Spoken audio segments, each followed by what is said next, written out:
In this story, the main character rises to become the strongest hunter in the Adventurers Guild. After taking down a monster that no one had been able to defeat for more than 50 years, he suddenly becomes famous. Because of that, every girl starts chasing after him. But Ash is completely in love with a blonde girl from his own squad. And honestly, I'm sure you'll fall for her too. She's the kind of character overflowing with charm. Although Ash's life was not always this fortunate. In the past, he was engaged to a noble woman through an arranged marriage. However, since he was only a commoner, she betrayed him to marry a wealthy man instead. Because that man held so much influence, the protagonist's life completely fell apart, pushing him to rock bottom. Even so, he's about to turn everything around. This story is seriously amazing, and if you already watched the first part, I'll leave the exact timestamp in the description where the news section begins. If you all help reach the goal, I'll quickly bring the continuation of this incredible series. Now, without wasting any more time, let's get into the video. Everything begins here, in a monster's nest. A dungeon where the darkness watches your every step. And from its deep labyrinths, cruel monsters sometimes escape into our world. They bring immeasurable damage to humanity, sowing only terror. People shrink in fear, paralyzed by the threat. The battle is unequal, and amid the blood, everyone longs for heroes who can face this nightmare. Around the Berglund Empire, desolation was already a fact. A mother protects her child, knowing it is the end, and death comes in an instant. But at the last second, a beam of light cuts through the darkness. He asks if they are okay, and the mother confirms while still in shock. The knight says that's good, and asks them to leave the rest to them. He introduces himself as Ash, captain of the 13th Squad, and tells them to run quickly. But he's not Ash from Pokemon. The 13th Squad hope finally had a name. Ash then orders them to annihilate the enemy, and his team charges forward without hesitation. The first beast comes at him with full force. With his eyes locked on the target, he prepares the blade for the strike. The wolf falls, but another threat already descends from the skies. A cry of pain echoes while another sounds like a call to death. Ash dodges by a hair, feeling the impact shatter the ground. He rolls with agility, already preparing for the counterattack. Without his sword, a rake becomes his only hope. He yells for the creature to feel his power, asking if it liked the gift. And with a precise throw, he turns a tool into a ray of destruction. The creature collapses lifeless, impaled by a simple farmer's tool. Ash observes the damage but knows the fight had only just begun. On the other side, his companions were completely surrounded by dozens of monsters. They question themselves, for no matter how many they kill, the enemies simply don't end. The captain shouts for Mary and Will, worried about their situation. He then declares with fury that they will protect the village. They cannot lose. With a war cry, the squad charges with full force against the sea of beasts. Night falls, and under the moon, only the monsters' bodies remain on the ground. With his body exhausted, Ash asks if they finally finished them all. But the shadow of something much greater begins to cover the village. The squad looks up in shock, feeling a chill run down their spines. A gigantic serpent rises before them. Ash faces the monster, recognizing that a boss had finally joined the party. Without warning, the creature unleashes a devastating blast of fire in their direction. Hit directly, Ash can only grit his teeth amid the inferno. And even in flames, he knew he could not give up. Out of nowhere, the serpent devours him, but an energy shield appears to protect him. Inside, he uses all his strength to keep the fangs from crushing him. His companion shouts the captain's name, running desperately to save him. She then focuses all her mana into a single arrow of light, and the shot goes with full power. The arrow hits the creature's eye directly, making it roar in pain. Safe on the ground, he thanks Olka for saving his life. With no time to lose, he charges forward to deliver the finishing blow. With a roar of fury, he unleashes all the power he still has left. His blade falls like lightning, a cut of pure light in the darkness. Under the moon, the beast's body falls split in half, and the battle was finally over. The villagers watch everything, barely believing that they succeeded. And disbelief turns into a cry of victory. They survived the nightmare. The monster outbreak in the Berglund Empire had finally come to an end.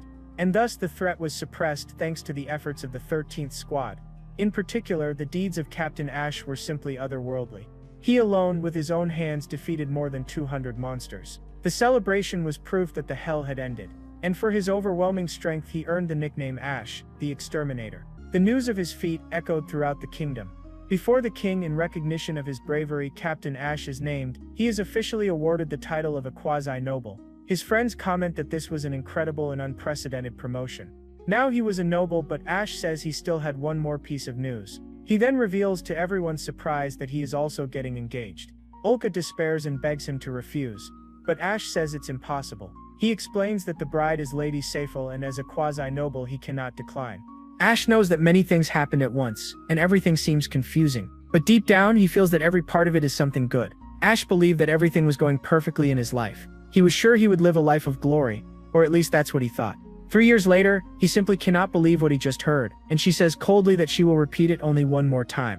With a look of disdain, she declares that the engagement is over. His world collapses and he no longer understands anything. Elsewhere, a man calls him Ash Hearts, captain of the 13th Squad, and with a cruel smile, he expels him from the Order of Knights. Rafi Ragan, his former fiancée, reinforces that their engagement is over. His life, which once seemed perfect, began to fall apart. Desperate, he asks for a moment, wanting to know if he somehow offended her. He remembers changing his clothes and preferences only to please her. Ash even gave up his vices, all for her, and he cannot forget all the gifts he gave with affection. But she says she is tired of dealing with a barbaric commoner like him. She even says she met someone from Account's family who showers her with expensive gifts, and he simply cannot believe the reason is so petty. He shouts that he truly loved her, but she calls him disgusting and greedy. Ash denies it, trying to explain that it was her father who insisted on all of that. She becomes furious at his audacity, now daring to insult even her father. With a final gesture of contempt, she says she no longer wants to speak with a commoner. Then she coldly orders her guards to throw him out of there. In a humiliating way, he is dragged out of the place. While being dragged, he still begs Lady Rafi to at least listen to him. But she only turns her back, saying she never wants to see his face again. Thus, he ends up being expelled from the palace. Walking aimlessly, he feels that something very strange is happening. He thinks that for the Ragan house, breaking an engagement publicly is unthinkable. Suddenly, someone calls him by name. They are knights, and they order him to follow them by command of a superior. Mike Leblav, a knight of the Empire, shouts with a cruel smile that Ash is expelled from the Order of Knights. The shock paralyzes Ash, who cannot process the information. He asks why, and Mike answers that he is just a pebble in his shoe, an obstacle to his advancement and a threat to his position. And then it clicks, he understands that this man is Lady Rafi's new partner. Ash remembers him, his superior officer, Mike Leblav, a spoiled rich kid who only got his position because of his family's name. He wonders if Mike hates him for having been promoted and threatening his place. Mike notices the look of disdain and questions him arrogantly. He confesses that the idea of a commoner earning a noble title has irritated him for a long time, and he mocks the monster incident, saying it was nothing special.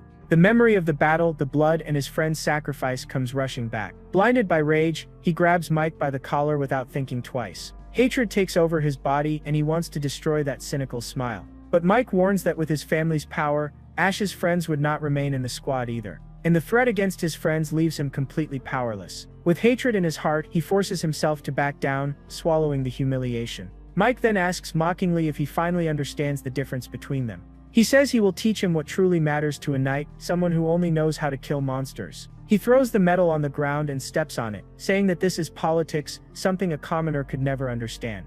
With a sick smile, he orders Ash to grab his things and disappear by the end of the day. As he leaves, the other knights whisper in disbelief that this was their hero. With a heavy heart, he walks aimlessly, feeling that something is very wrong. He then knocks on the storage room door, ready to return what is left of his honor. Upon entering, he introduces himself as Ash Hearts, bringing the equipment back to the order. The man at the counter greets him with a disgusting smile, saying that the infamous knight has finally arrived. Ash questions why he is being called infamous, and the man says that everyone already knows. He spreads the rumor that Ash was dumped for forcing his fiancée into perverted games. The gossip says he forced the noble Lady Rafi to play mommy and baby. You can imagine what kind of game that was. And in disgust, she sought help from the young master of House Leblav to get rid of him.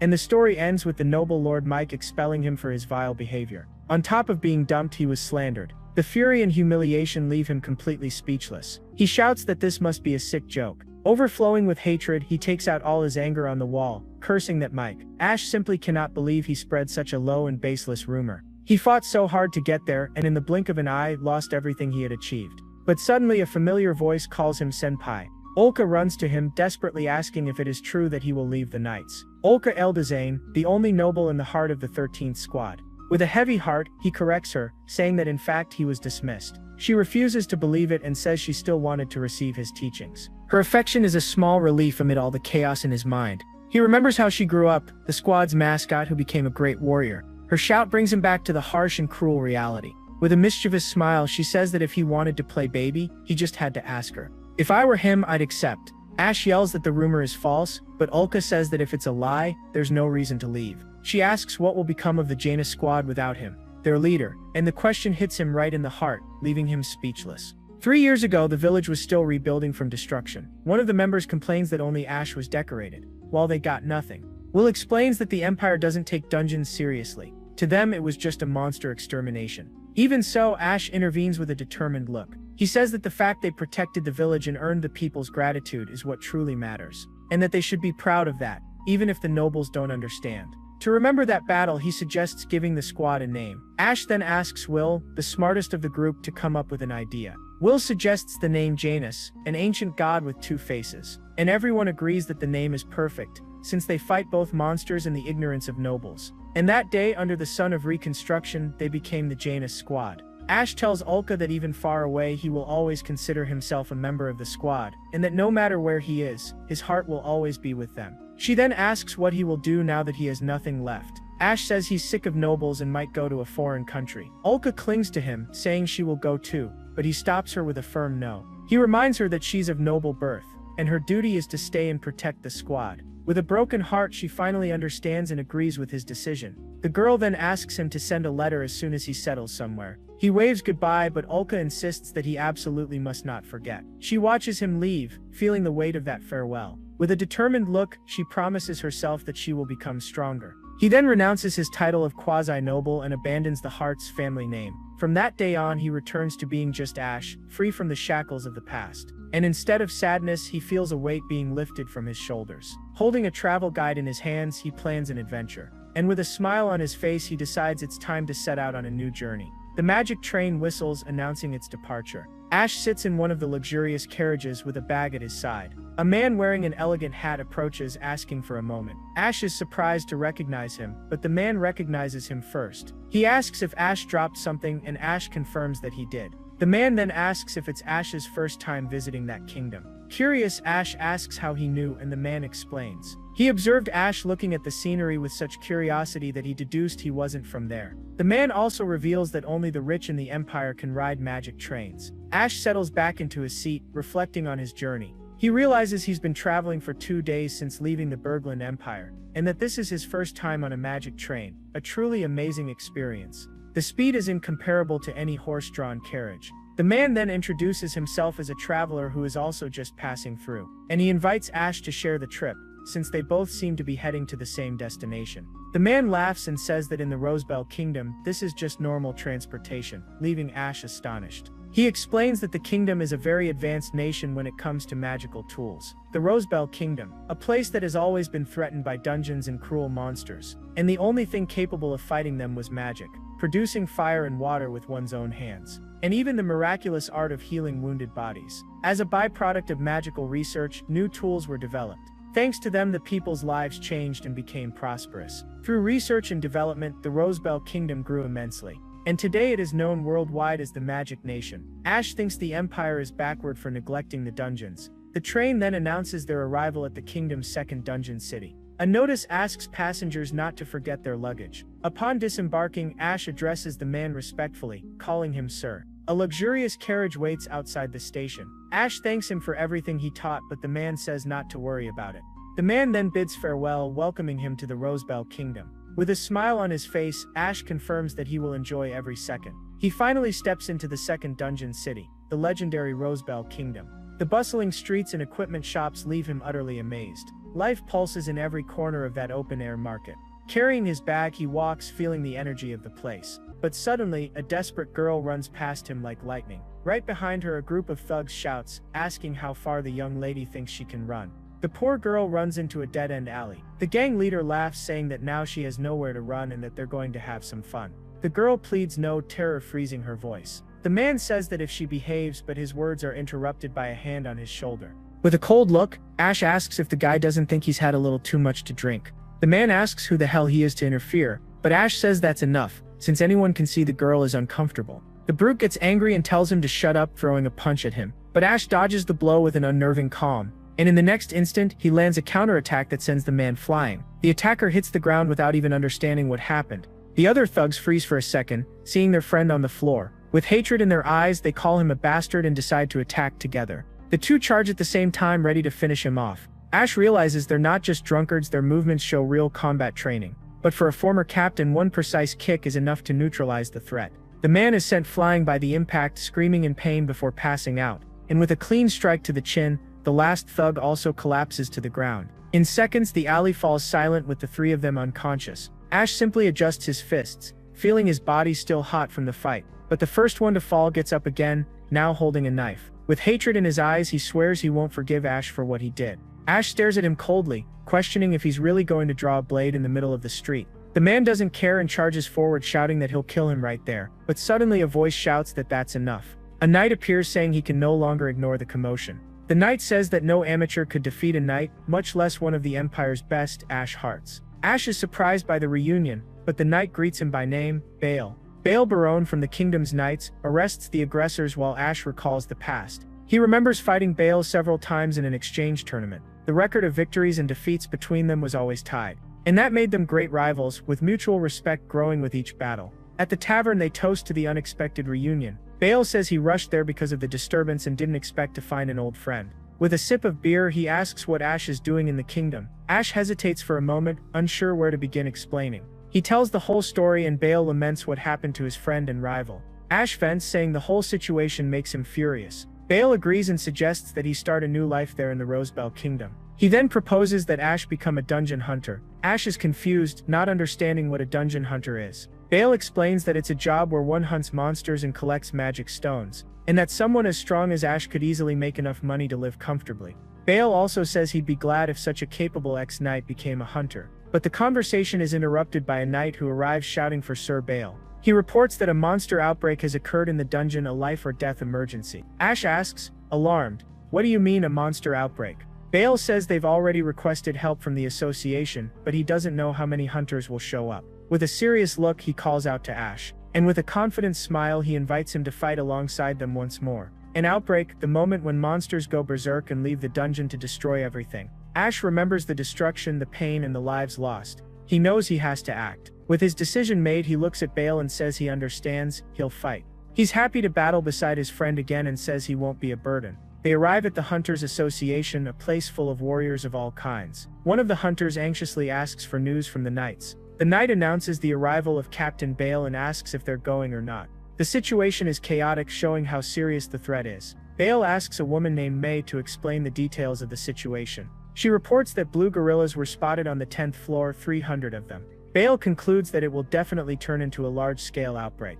May then asks who the stranger is, and Bale introduces him as his friend Ash, who will join the defense. She looks at him suspiciously and says he doesn't look like a knight or a hunter. Other hunters approach, asking if he has any combat experience, but Bale assures everyone that he personally vouches for his friend's skills. With no time to lose, he tells them to hurry and head to the dungeon. They arrive at the entrance of the second dungeon, the battlefield. Bale then offers weapons and armor and Ash thanks him for the great help. Ash says he prefers something light and a longsword, but Bale has something much better for him. He then hands him a magic sword, a weapon Ash has never seen before. Ash asks what makes it different, and Bale explains that it's a fusion of technology and magic.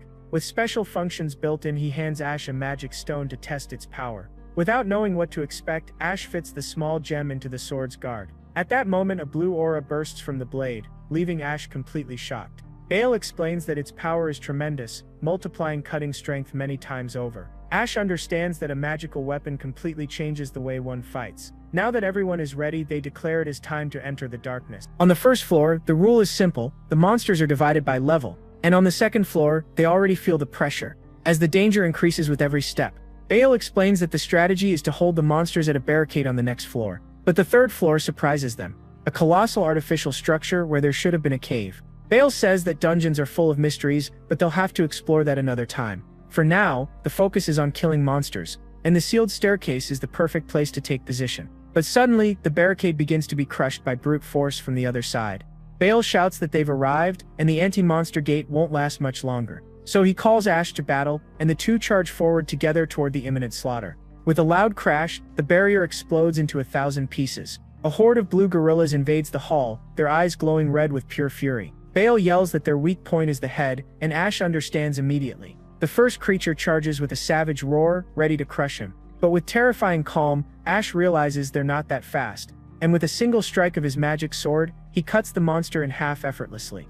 The other hunters stare in shock, unable to believe he did it in one blow. Ash looks at the blade, feeling that the cut was as smooth as a hot knife through butter. Bale laughs proudly and asks if he finally understands the power of the magic sword. With a smile, Ash realizes that with this weapon, he doesn't even need to aim for the weak point. The monster's body flies and smashes into the wall, but even on the brink of death, it lets out one last defiant growl. And suddenly, the creature lunges again, even with its body completely destroyed. Ash understands instantly. The sword destroys the body but not the magic stone in the chest. Bale warns that these monsters are stubborn, and Ash realizes this will take some effort. So he stuns the monster with a kick, creating an opening for the finishing blow. And with a precise slash, he destroys the magic stone once and for all. On the other side, Bale cuts through the beasts with a grin, knowing their hides are worth a fortune. He explains that they're highly sought after by nobles for making winter clothes. The hunters are amazed, since blue gorillas are not weak monsters. They ask who the hell that mysterious helper beside Sir Bale is. The knight who knew him from the Empire reveals his identity. Ash the Exterminator. The knight who once stopped a monster outbreak all by himself in his homeland. He tells them that the number of monsters Ash defeated that day was over 200. And the hunters realize his strength is worthy of a true hero. The knight concludes that if Ash fights on equal footing with the captain, he's as strong as one of the 10 blades. Ash wonders what the 10 blades are while slicing through monsters non-stop. And he remembers it's the highest title a knight can achieve in the kingdom. The knight proudly confirms this, removing his helmet. He says every knight dreams of reaching that level of strength and recognition. Ash teases his friend saying he's gotten stronger, but Bale fires back just as confidently. Like two flashes of light they dance amid the chaos, clearing the hall on their own. Bale says he's now even more certain that Ash needs to become a hunter. At the end of the battle, they look at the bodies on the ground and congratulate each other on a job well done. The hunters are left speechless. The two of them alone defeated 300 monsters. And the only thing left for the others to do was absolutely nothing. Back at the association, they prepare to receive their reward. The clerk is shocked by the amount, 600,000 rousel. Bale comments that a top hunter earns that much every time they enter a dungeon. With a smile, he officially invites Ash to join this new world. Bale looks at him seriously and asks if he wants to become a dungeon hunter. May joins the invitation, begging him to accept the offer. With a faint smile, he finally agrees to the idea. Then he shakes Bale's hand and firmly declares that he will become a hunter. The entire association celebrates the decision, thrilled with their new and powerful ally. To celebrate the new beginning, Bale proposes a grand welcome party for the new hunter. A few days later, back at the headquarters of the Imperial Knights, a knight approaches Miss Ulrika, saying that a postcard has arrived for her. She thanks her and takes the letter with a spark of curiosity. She wonders who could be the sender of that unexpected postcard. With a mischievous smile, she already imagines who it is. With her heart racing and eyes gleaming, she whispers her senpai's name. The news travels quickly through the knight's headquarters. She smiles in relief, glad that her senpai seems full of energy in his new life. Then she reads the location, the second dungeon city of the Rosebell Kingdom, and a plan begins to form in her mind. Miuri comments that Ulka seems happy and catches her hiding the letter. She turns and sees her two squad mates, Miuri and Will. She asks if they've finished training, and Miuri confirms with a yawn. The girl says that things haven't been the same since Ash left. Ulka then reveals that he became a hunter in the Rosebell Kingdom, and they ask how she knows. She says that she received a letter and that it seems he's making a living by hunting monsters. Miuri wonders if being a hunter pays well. Will, analyzing the situation, says that from the letter, Ash doesn't seem to be having any difficulties. He concludes that it's an easier job than being a knight and enduring prejudice, and that maybe this hunter's life is the one that suits Ash the most. With a determined smile, Ulka announces that she's leaving the Order of Knights. They ask in shock if she's going after Ash, and she confirms without hesitation. Will then reveals that he's also leaving to take care of his family's business. Mirai complains that everything will be so boring without them and then makes a decision. She declares that she'll also become a hunter since it seems fun to work with Ash. Mirai asks where in the kingdom Ash is, and the atmosphere grows heavy. With a dark smile, Ulka reveals that he's in the second dungeon city. That's because she wants to go alone, since she has other intentions with our hero. Mirai gets excited and invites her to go together, but Ulka says she'll go after talking to her family. They understand her decision and then prepare for the final act. Together, they declare that from that day on, the 13th squad is disbanded. The next morning, he returns to the Hunters Association. May greets him cheerfully with a good morning, calling him Mr. Ash. She asks if he's there to register, and he confirms with a smile. The girl gets super happy, says his performance was amazing, and even flirts with him. She then hands him a form to fill out his information. With a quill in hand, he finishes the registration in an instant. May takes the paper and says she'll process it, asking him to wait a moment. A few minutes later, she returns with a box saying that the wait is over. She explains that the license is used to control who enters and leaves the dungeon. Ash understands that it's a safety measure, allowing him to explore with peace of mind. May then warns that all materials found must be turned into the association. He's surprised by the rule, and she explains that it's forbidden to take hides to make coats. And the most important rule, hunters cannot renounce their citizenship in the kingdom. He asks about traveling, and she replies that it's best to avoid it. With the license in hand, she congratulates him and welcomes him to the association. He thanks her with a confident smile and promises that he'll do his best. Then he returns to the entrance of the second dungeon. The guard at the entrance asks if he's requesting access to the dungeon. Ash confirms and shows the license, asking them to check his information. With access granted, he thanks them and prepares for his first official hunt. But as he enters, he accidentally bumps into another hunter. The impact makes his license fly away and fall to the ground. The hunter apologizes and bends down to pick up the card. Seeing the beginner's mark, he mocks Ash, pointing out his lack of experience. He then advises him to stay on the lower floors if he doesn't want to die. Ash doesn't understand the attitude and wonders what kind of person that is. But he ignores it and, focused on his goal, declares that his hunting career has begun. With firm steps, he enters the dungeon's darkness. On the first floor, he feels the relief of finally being able to explore at his own pace. Out of nowhere, he hears a sound and notices a monster approaching. Two young hunters celebrate the small achievement of getting a magic stone. Ash observes them and, curious, asks what they're doing. One of them answers with a smile that they're fishing for slimes. He explains that it's just a matter of throwing a vegetable into the water and waiting. And like a fish, the slime approaches to eat the bait. Carefully, he pulls the creature out of the water, and with a single stab to the core, the monster is defeated. And in the end, a small magic stone is the reward for the work. Ash understands that slimes are docile, perfect for earning easy money. He realizes that the monsters around there don't seem very strong, but he knows the deeper he goes, the more dangerous it gets. The boy advises that if he's skilled, he should go straight to the 10th floor, and Ash thanks him. But the young hunter extends his hand, with a look Ash doesn't understand at first. He then charges for the information, telling him not to play dumb. With the money in hand, he leaves with a sarcastic thanks for the business. And Ash realizes that just like the slime, he was also hooked by the boy's smooth talk. But he doesn't mind much and decides it's time to move on to the next floor. With a smile, he moves forward eagerly to discover what monsters await him. Elsewhere, the group of arrogant hunters faces a desperate situation. Completely surrounded, they know they have no chance of surviving. On the 4th floor, the scenery changes completely into a vast open field. Ash is surprised by the landscape and understands that each floor has a different setting.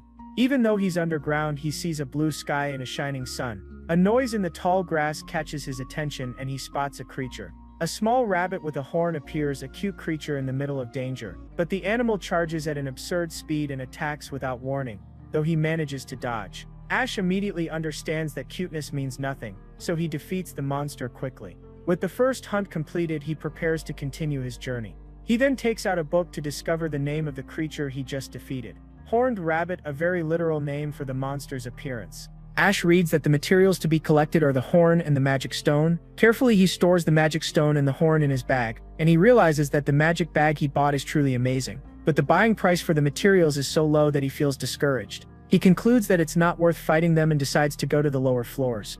But out of nowhere, he finds himself completely surrounded by dozens of horned rabbits. The horde charges mercilessly, and he runs desperately, begging for a break. After a few incidents, he finally reaches the 9th floor. And without major problems, he advances calmly until the 10th floor. Finally, on the 13th floor, he takes a deep breath, feeling that he's already very deep. After fields and forests, he comes across a dark and damp cave. Suddenly, a scream of terror echoes from the depths of the darkness. Frightened, he runs toward the sound, feeling danger in the air. And there he finds the hunters from the entrance, surrounded by an army of skeletons. He recognizes the group and wonders what they're doing so deep inside the dungeon. A skeletal warrior charges with its sword raised, ready to strike. In the blink of an eye, Ash moves and shouts for them to be careful. And with a precise strike, he blocks the skeleton's deadly attack. Ash asks if they're okay, and the hunter replies yes, still in shock. He stares at the enemy, a skeletal warrior unlike any he has seen before. With no time to lose, he charges forward with his magic sword and destroys the creature. The skeleton's body explodes into pieces with the blade's impact.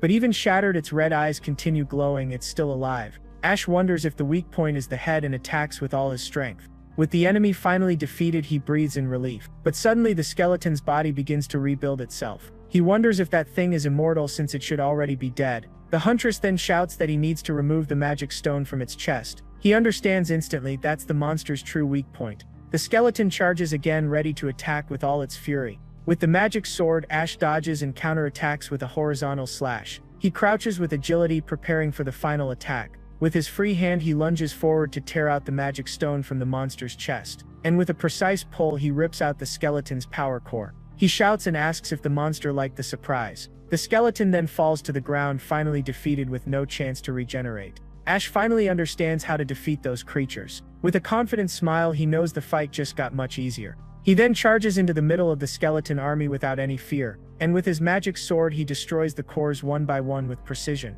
Like a whirlwind of light and death, he clears the cave all by himself. With the threat contained, he finally breathes in relief. The group thanks him deeply, saying that he saved their lives. The leader then recognizes him, the rookie they met at the entrance. He apologizes for underestimating his strength, but Ash wants to know what happened. He explains that the dungeon was quiet and they decided to go deeper than usual. Their confidence led them into the darkness, not knowing what awaited. And suddenly skeletal warriors emerged from the shadows and attacked them. One of their companions, Sammy, protected them but ended up gravely wounded. They fought with everything they had, but the numerical disadvantage was too great. The wound was severe and the woman despairs as she sees her friend bleeding non-stop. Ash approaches and asks if Sammy is okay, worried about the situation. The woman explains that the injury hit the nerves and that his life is in danger. Suddenly the cave shakes and a terrifying noise echoes from the depths. A new army of skeletons appears, larger and more threatening than the previous one. Ash steps in front of the group, protecting them from the new threat. He realizes the situation is dire, they are at a huge disadvantage. The huntress yells for him to be careful, but the attack is already unavoidable. With no time to think, they all charge in his direction. Even if not that powerful, they are extremely resilient. Amid the chaos, 3 skeletons merge together. He notices that the skeletons revive too quickly and that he must focus on the magic stones. So he shouts for the group to grab the injured and run as fast as they can. And with a spinning slash, he clears a path for the hunter's escape. With his sword in hand, he prepares to hold the horde alone. But there are too many and he knows he won't be able to hit every magic stone. Completely surrounded, the situation becomes increasingly desperate. He wonders what to do, the pressure crushing him with every second. But suddenly an idea flashes through his mind. A last hope. He remembers buying a long sword and a chest plate before entering the dungeon, and that the merchant had gifted him an extra item, just in case. A smoke bomb made with materials that repel monsters. The seller said it would come in handy in a tight spot, and Ash wonders if it will really work. He searches desperately for the bomb in his pockets, time running out. With a relieved smile, he finally finds the small artifact. With no other choice, he throws the bomb on the ground, betting everything on that one chance. A bright light explodes, blinding the skeletons and filling the cave with smoke. One of the monsters grabs her in midair, but it's already too late. The smoke explosion spreads and he wonders if that will work on the undead. With a sigh of relief, he sees that the skeletons have stopped moving. Then he shouts for the group to run, leaving the celebration for later. Now safe, they finally stop to breathe and assess the damage. Ash notices that the hunter's arm might be lost and offers to help. Carefully, he makes an improvised bandage to stop the bleeding. But he knows that if he doesn't act fast, the man will die, so he decides to use a potion. He pours the liquid into the hunter's mouth, their last hope to save him. With the bleeding slowing down, they decide to carry the injured man to the surface. Night is already falling over the dungeon city, and the urgency grows with every second. They reach the association shouting for a doctor, desperate to save their friend's life. Ash watches from afar, knowing he's done everything he could. Now it's up to the doctors. The group's leader apologizes and says he'll pay him for the help. But Ash refuses, saying that it's natural for people of the same profession to help each other. An hour later, the doctor finally comes out to give the news. He says that if it weren't for the potion, the hunter would have died, and the woman thanks him in relief. The doctor warns that he couldn't save the arm, but they know that having his life spared is enough. And they decide they'll find a job for their friend if he can no longer be a hunter. Ash watches the scene with envy, missing his own companions. He wonders what his friends from the Janus squad are doing now. A month later, the waitress asks why he still hasn't joined a group. One of the hunters invites him to join the Muscleheads group, but Ash says he's fine alone.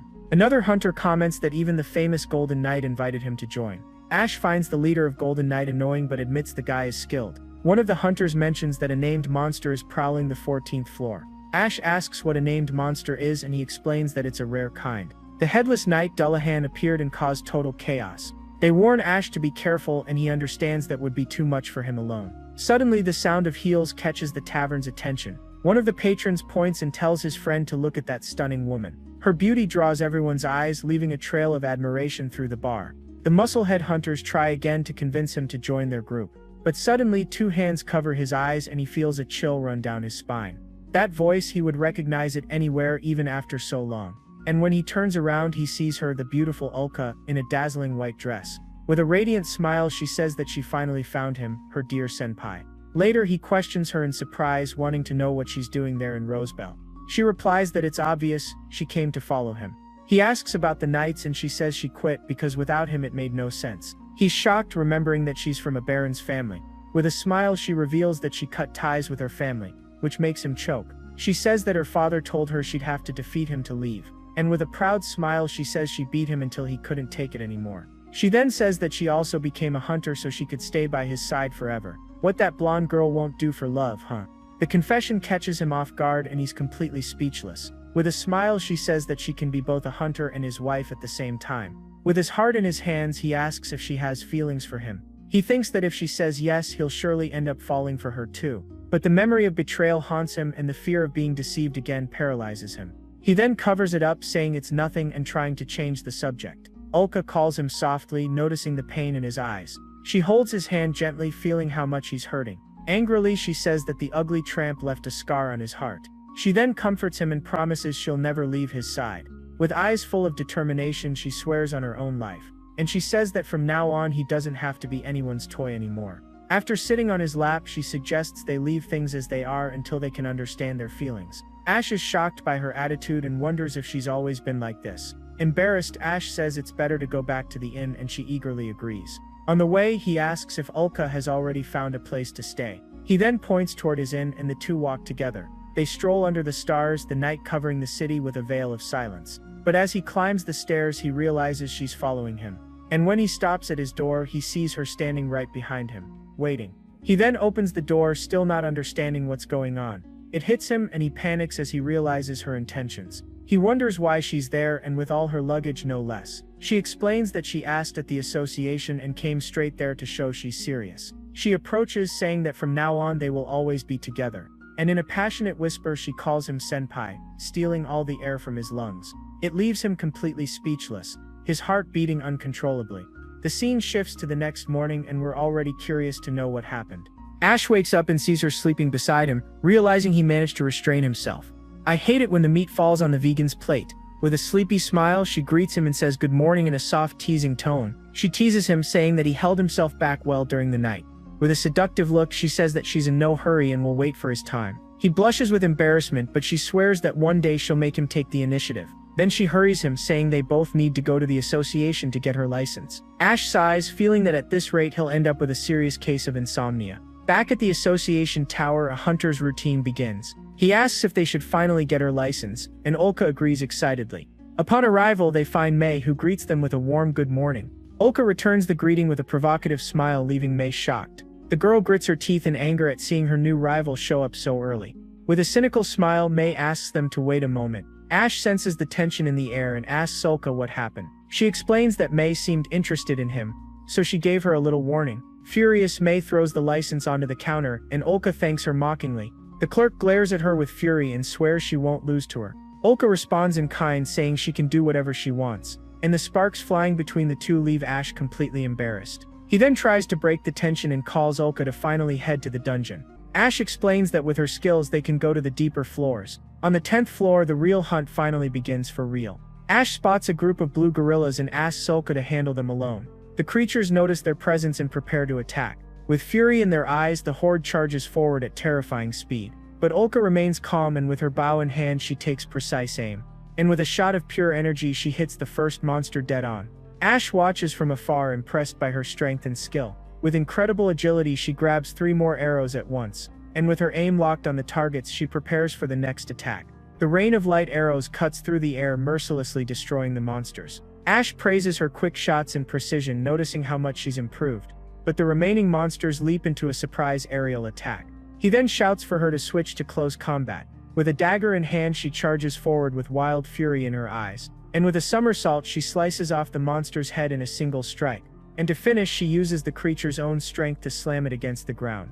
Ash praises her close combat skills, noticing how much she is trained. With a victorious smile she celebrates and says she's taken them all down. And proudly she says she's a student he can truly be proud of. At the end of the day they leave the dungeon satisfied with the results. He praises her again and she asks him to praise her even more. He then suggests that the next day they try going to the 13th floor. But one of the young hunters comes running, shouting his name. He arrives breathless and Ash asks what happened to cause such panic. And the news drops like a bomb. The Dullahan has finally appeared. The news spreads quickly and the city is thrown into a frenzy. A huntress trembles in fear, traumatized by her encounter with the monster. Ash asks what happened to the rest of her group. And the answer is the worst possible. More than 10 people were killed. With a heavy heart, he approaches the girl and asks her to tell him what happened. She says that the monster's sword appeared out of nowhere, and in an instant everyone died. Ash asks about the sword, but the girl stammers, unable to speak. He realizes she's in no condition to talk, and the situation grows more complicated. Olka says they need to recover the bodies, but May doesn't understand why. She explains that it's not for burial but to analyze the wounds and understand the monster. May says it would be useful to question her, but the shock was far too great. The girl is taken away by the guards, and the last hope for information goes with her. Ash understands that without knowing how the Dullahan fights, they can't form a proper team. May says that the last named monster required all the elite hunters to take it down. The association will assemble a team, but they'll need hunters to escort them. But everyone knows that if they encounter the Dullahan on the way, they'll be in serious trouble. The memory of the wounded hunter and the pain of his companions weigh heavily on his mind. He then calls out to Miss May, his decision already made, and firmly he volunteers to escort the recovery team. The next day, in front of the second dungeon, the life or death mission begins. The rescue team gathers. Their destination is the 14th floor. One of the hunters asks what to do if they encounter the Dullahan, and Ash says to run. The other hunters mock him, saying that if it were them, they'd take down the monster easily. Ash worries and says that the mission is dangerous and that Olka can wait at the inn, but she refuses, saying that she won't be a burden and that she knows how to fight. With eyes full of determination, he declares that it's time to depart, and with a battle cry, the team charges together into the darkness of the dungeon. On the 13th floor, tension hangs in the air. The darkness makes it almost impossible to walk. Out of nowhere, skeletal warriors appear, ready to block their advance. Ash takes the lead and tells them to focus on the magic stones and move forward. He then asks Olka to try hitting the monster's cores with her arrows. And with a rain of light arrows, she clears the path with deadly precision. One of the hunters praises her incredible skill, impressed by her strength. And he concludes that with Olka handling the skeletons, the journey will be smooth. But suddenly, an overwhelming presence freezes everyone's blood. The team runs through the dark caverns, the sound of their steps echoing in the darkness. And at the end of the path, they come upon a scene of pure horror. Two hunters try to fight but are mercilessly slaughtered. It's him, the Headless Knight, the legendary Dullahan in the flesh. His flaming sword seems alive, thirsting for destruction. One of the hunters tries to block the blow, but the force is overwhelming. Fear paralyzes the man, who can only scream before being consumed by the flames. The monster's power is so absurd that he doesn't stand a chance. With a single strike, it wipes out everything in its path, leaving behind fire and death. Ash doesn't understand. The monster shouldn't be on the 14th floor. The Dullahan's sword burns with supernatural intensity. The bodies of the hunters and their armor melt as if made of wax. Ash wonders how they can fight against such destructive power. And the worst happens, the monster finally notices their presence. The team leader shouts for everyone to retreat. The mission has become a nightmare, but he notices something strange, and fear gives way to curiosity. The Dullahan isn't chasing them. It's just watching from afar. With sword in hand, the Headless Knight waits patiently. Ash doesn't understand, but a familiar feeling begins to take hold of him. The monster drives its sword into the ground, a gesture he knows very well. He recognizes the etiquette of a duel between knights, an invitation to battle. The memory of his duels with Bale reminds him of the honor in a fair fight, an honorable battle against a powerful enemy, a challenge he cannot refuse. With a smile of pure excitement, adrenaline rushes through his veins. The thrill of a fight where a single blow can decide everything. Something he hasn't felt in a long time. But Olka grabs his arm, trying to bring him back to reality. She reminds him that everyone's safety is the priority now. He agrees, but the temptation of battle still burns in his eyes. As they move away, the Dullahan remains waiting, motionless like a statue, and the hunters comment that only knights could ever take down a monster like that. Olka stops him midway and tells him to look at his own face. She says that he's smiling, and he realizes his insane desire for battle. He knows that a single wrong move would mean death, but adrenaline consumes him. With a twisted smile, he wonders if deep down he actually wants to fight that thing. Back at the inn, night falls and the city sinks into silence. Olka takes a bath, the hot water relaxing her tense muscles from battle. Meanwhile, Ash sits on the bed, the weight of the decision crushing him from within. The image of the Dullahan won't leave his mind, the desire for battle consuming him. Hours earlier, they had returned to the guild, and May analyzed the hunters' bodies, searching for answers. The flaming sword, the cause of death, the only clue they have. The hunters despair, for there's no way to defeat such a monster. May suggests abandoning the bodies. The mission has become suicidal. A hunter says to call the knights, but May explains that they can't. And Ash concludes that if the knights can't act, the hunters will have to deal with it themselves. May then turns to him, the weight of the world on her shoulders. and with a trembling voice, she asks if he would be willing to face the Dullahan.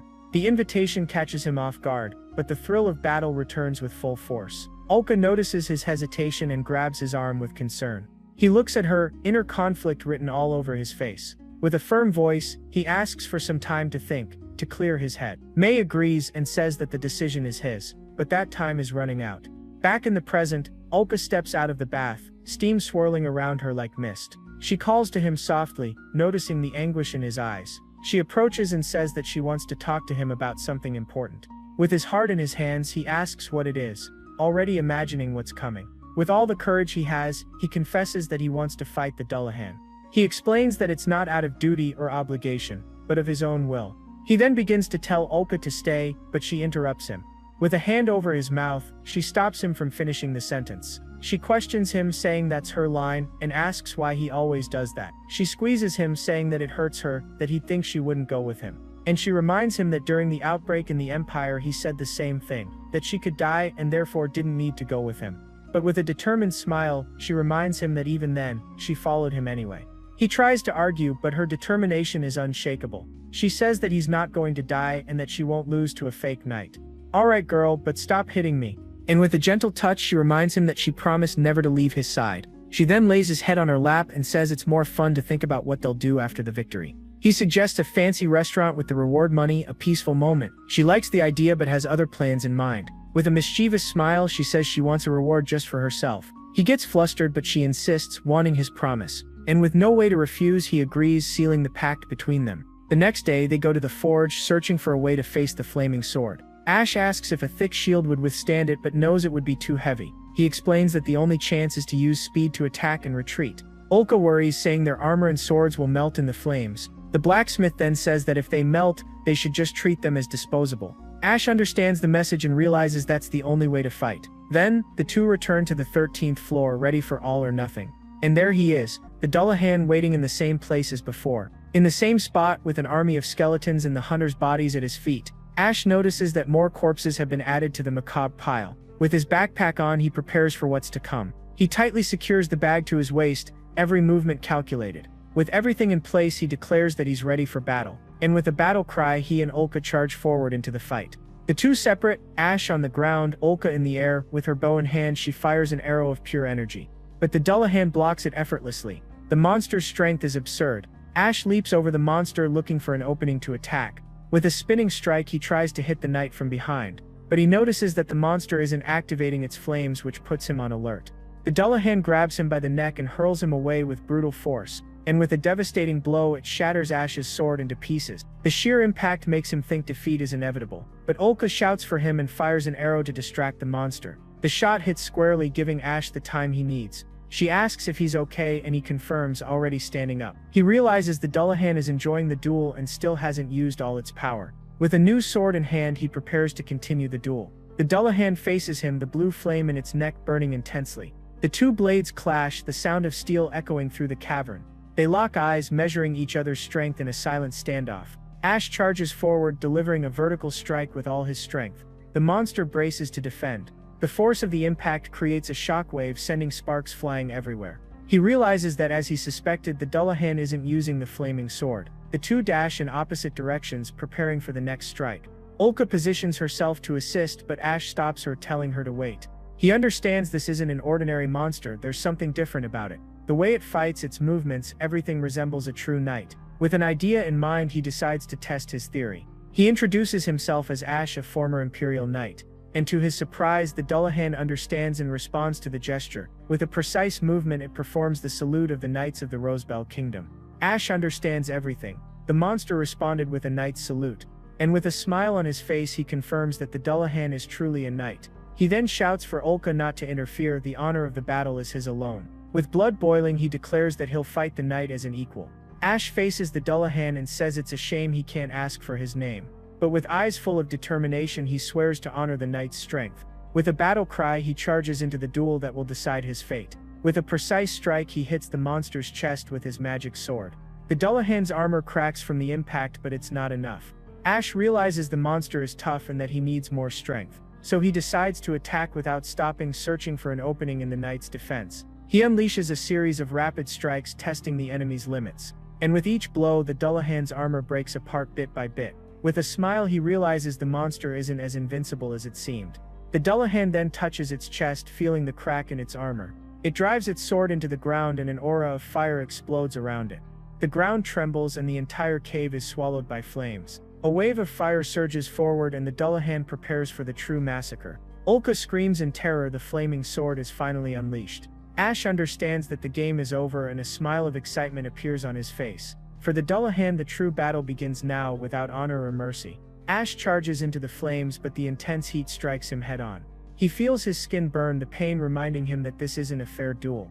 The flaming sword nearly hits him and the infernal heat licks at his body. With his sword in hand he braces himself to block the fiery strike. But the heat is so intense that his sword begins to melt like butter. The Dullahan charges in with a final blow, ready to end it all.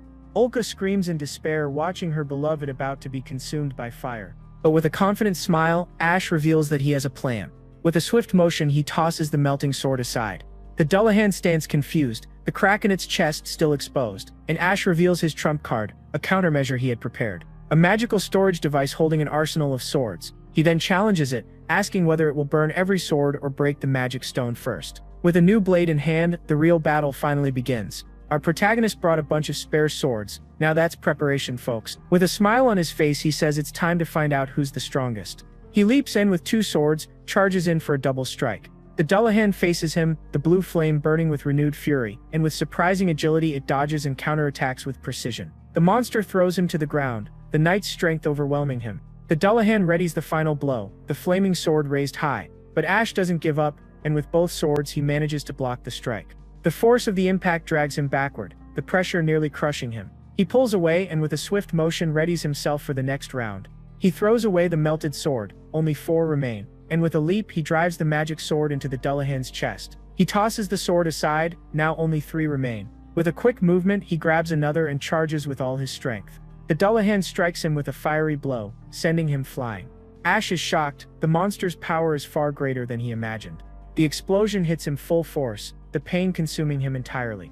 Ulka screams in despair, watching her beloved engulfed in flames. But he stands again, his body burned but his determination unshaken. With the last sword in hand he knows it's all or nothing. He prepares for the final strike, the last attack that will decide the battle. The Dullahan charges, the flaming sword ready for the massacre. The monster unleashes a spinning slash, a wave of fire consuming everything. With a somersault, Ash prepares for the final attack. And with eyes glowing red he shouts that it's time to end this. He charges through the flames, the magic sword glowing with blue light. And with a precise strike he hits the magic stone in the Dullahan's chest. The impact creates a shockwave, but the stone doesn't break. The monster staggers backward, the hit destabilizing it for a moment. Ash realizes he couldn't shatter the stone and only 1 sword remains. The Dullahan faces him, the blue flame in its neck flickering for an instant, and with an unexpected gesture it pulls its own sword from its chest. It then throws it toward Ash, an act of honor amid battle. Ash doesn't understand but catches the sword, feeling the weight of the weapon in his hands. The Dullahan extends its hand, a silent request for him to accept the gift. With a handshake, the exchange is sealed, a pact of respect between 2 warriors. The monster then points to its own chest, the magic stone glowing brightly. Ash understands the Dullahan is asking him to end it. He knows that if it were human, that strike would have already been fatal. With his blood boiling he realizes the time for fun is over. With one final farewell he bids goodbye to the Black Knight, a warrior like no other. And with one last strike he destroys the magic stone, ending the knight's suffering. The Dullahan's body collapses to the ground, the blue flame fading forever. With a sword in hand he stares at the lifeless body and declares that it's finally over. Back at the association the news spreads like wildfire. And everyone celebrates, shocked that the fearsome Dullahan has finally been defeated. With the monster's sword on his back they celebrate the improbable victory. The other hunters congratulate him, amazed by his strength and courage. But May interrupts, shouting for him not to store the armor in the bag. She reminds him that he needs to keep everything intact until the knights arrive. May takes command and orders them to contact Sir Bale and prepare the largest room available. Ash comments that after defeating the monster things have only gotten harder. Out of nowhere a familiar voice calls out, congratulating him on his great achievement. Ash turns and sees Bale, asking if he came just to check the materials. Bale explains that materials from named monsters are valuable and require witnesses. He says it's a great feat, and that they need to inspect the items. The Dullahan's armor and sword are displayed, imposing and full of power. One of the knights examines the armor, amazed by its craftsmanship. He confirms that it's the armor of the Black Knight Dullahan. Bale takes the sword and says that while the armor is valuable, the sword is a rare find. And with a gleam in his eyes, he reveals that it's a magic sword. Ash is shocked and asks what a real magic sword actually is. Bale explains that it's a weapon that doesn't require magic stones to function. He says it's the 5th time such a sword has ever been found, a historic discovery, and that Ash might even receive a letter of gratitude and a great reward. He then asks the two of them to write a report about the battle, and the knight explains that the armor and sword will be sent to the Research Institute. Ash feels confused not knowing what this institute is. May explains that it's a royal organization that uncovers the mysteries of magic and monsters. With the reports in hand, Bale turns to Ash with one last question. Bale asks what the Dullahan was like, his eyes fixed on the armor, and Ash answers without hesitation, he was a true knight. Bale confirms his suspicions. The armor resembles that of ancient knights, and he wonders if it's possible for a dead human to turn into a monster. Bale laments not learning the knight's name and asks if he was strong. With a respectful smile, Ash confirms that yes, he was very strong, and he concludes that the Dullahan was a great knight of the kingdom. May congratulates them on their excellent work. The reports are finally ready. It's already night, and after all the paperwork, they can finally rest. Ash suggests going back to the inn, but a lively group is already waiting for them. The hunters shout that it's time to celebrate and that the two heroes finally came out. Ash and Ulka exchange looks, seeming not too excited.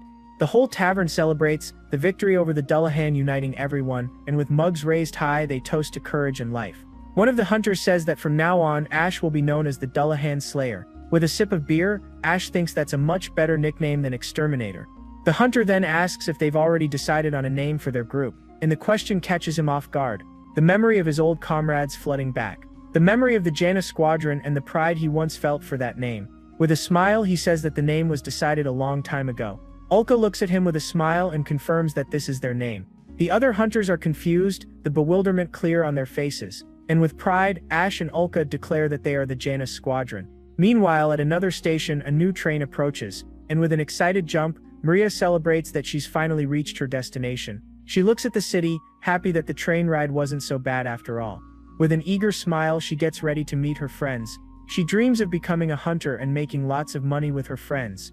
And with the cash, she plans to drink, gamble, and live the life she's always wanted.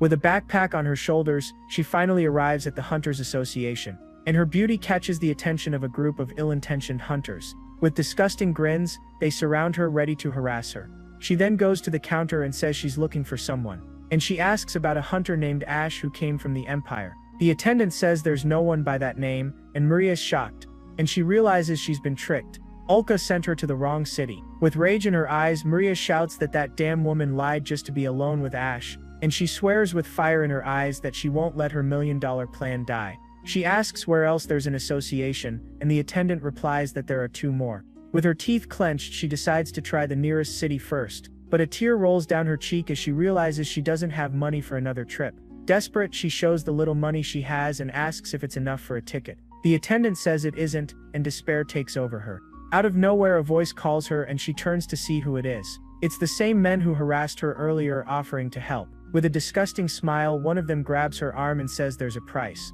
With a weary sigh, she knows what she needs to do, and with a precise punch, she sends the first thug to the ground. The others are shocked, unable to believe the strength of that girl. With glowing eyes, she charges forward with incredible speed, and with a powerful kick, she takes down the second brute effortlessly. The last one calls her a bitch, but it's already too late for him. With a devastating punch, she knocks him out before he can even react. And in the end, only the bodies of the 3 idiots remain on the floor. But the first one stands up and, full of rage, swears she'll pay for that. But she dodges easily, her patience has run out. With a precise kick, she sends him flying, his body soaring like a feather. And with one last blow to the chin, she knocks him out for good. She turns toward them, her face red with anger and frustration. With hatred in her eyes, she tells them to get lost and not annoy her again. The attendant is impressed by the girl's strength, barely able to believe it.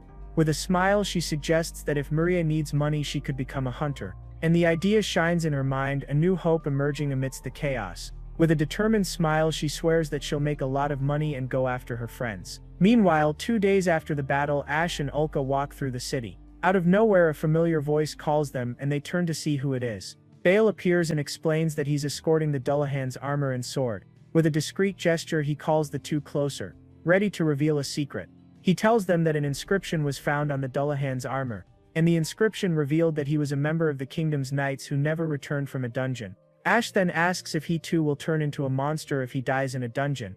Bale says the Institute will investigate and that the armor and sword will be useful for research. He says his goodbyes and tells them that the association will deliver the reward for the subjugation. Ash and Ulka then decide to return to the association and claim the reward. May awaits them, holding a tray full of money and a smile on her face. And the amount leaves them speechless. 5 million, a fortune. Ash does the math and realizes that with this money, their lives are set. And to make things even better, May promotes them to exclusive hunters of the city. Ash asks if that's a big deal, and she confirms they'll receive special treatment. With a smile, she asks them to keep crushing monsters just like that. Back at the inn, night falls and the city sinks into silence. Ash drinks alone, unsure of what to do with so much money. Out of nowhere, he hears light footsteps approaching in the dark, and a soft voice calls him Senpai, breaking the stillness of the night. Ulka hugs him from behind and reminds him of the reward he promised. Embarrassed, he confirms that he remembers, his heart racing out of control. With a seductive smile, she invites him to bed, ready to claim her prize. He hesitates, his body trembling with her closeness, and without thinking twice, she pulls him into a tight embrace. She lays him down on the bed, and with a loving look, prepares for the moment. Her face moves closer, his heart pounding like it's about to burst. He blushes in embarrassment, unsure how to react to the situation. She then hugs him and tells him to place his arm that way. With her head resting on his chest, she looks up at him with a smile. And in a soft, playful voice, she says she wants to use his arm as a pillow. He asks if that's all, and she says she wouldn't mind if he did whatever he wanted. She says she promised to wait, but asks if that's unfair to him. With a smile, he says no, that he's the unfair one in the story. And with a tight embrace, he pulls her close, their warmth blending together. He then says that she's precious and asks her to stay by his side. With her face red, she agrees and promises she'll always be with him. And that night, under the stars, they seal the promise of a future together. A week later, the hunter's life continues. Each day a new battle. As the Janus Squadron, they live their lives on the front lines. And now, the skeleton warriors of the 15th floor are no longer a problem. With renewed confidence, he asks what awaits them on the next floor. And without fear, they decide to take a look at what the darkness hides. The 16th floor surprises them, a vast, endless desert. The landscape stretches as far as the eye can see, a horizon of sand and stone. They wonder if that place is even inside a dungeon. The vastness is surreal, and with each step, they're reminded how mysterious dungeons truly are. Out of nowhere, a massive creature appears in the sky, a winged predator. The bird dives at high speed, claws ready to strike. With quick reflexes, he readies himself for battle, sword already in hand. And with a precise slash, he deflects the attack. The creature then fires a barrage of razor-sharp feathers, an almost impossible attack to defend. He's surprised, noticing they didn't come directly at him. But when they hit the ground, the feathers glow with a bright light. And in the blink of an eye, they explode, sending Ash flying. They realize the creature uses magic, and the situation is more dangerous than they thought. The bird lets out a sharp cry, preparing for its next attack. Ash yells for Ulka to run, but a mysterious voice interrupts him.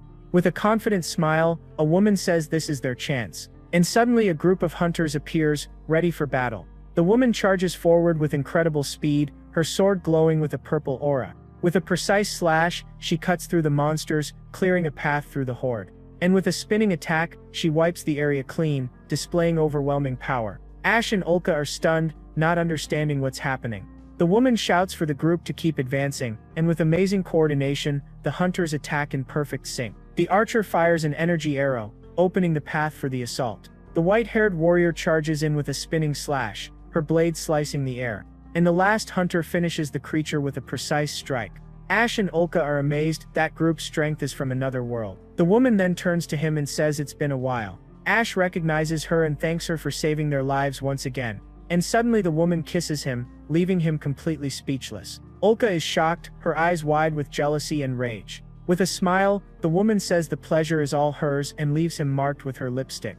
Ulka jumps in front, shouting for her to stop that. She asks what the woman thinks she's doing and pushes her away from him. The blonde is furious at the whole scene. And with a look of disdain, she asks who the hell that woman is. The woman introduces herself with a smile, saying it's been quite some time since they last met. In the tavern, the atmosphere grows heavy. The tension between the two is almost tangible. With a smile, the woman introduces herself as Tanya Sandor, much to Ulka's displeasure. Ash explains that she's the leader of the group Goddess's Blade, a noble hunter. He asks if she wasn't visiting her family, and she confirms that she just returned today. Ash asks if she's heard about the Dullahan, and she says it's a shame.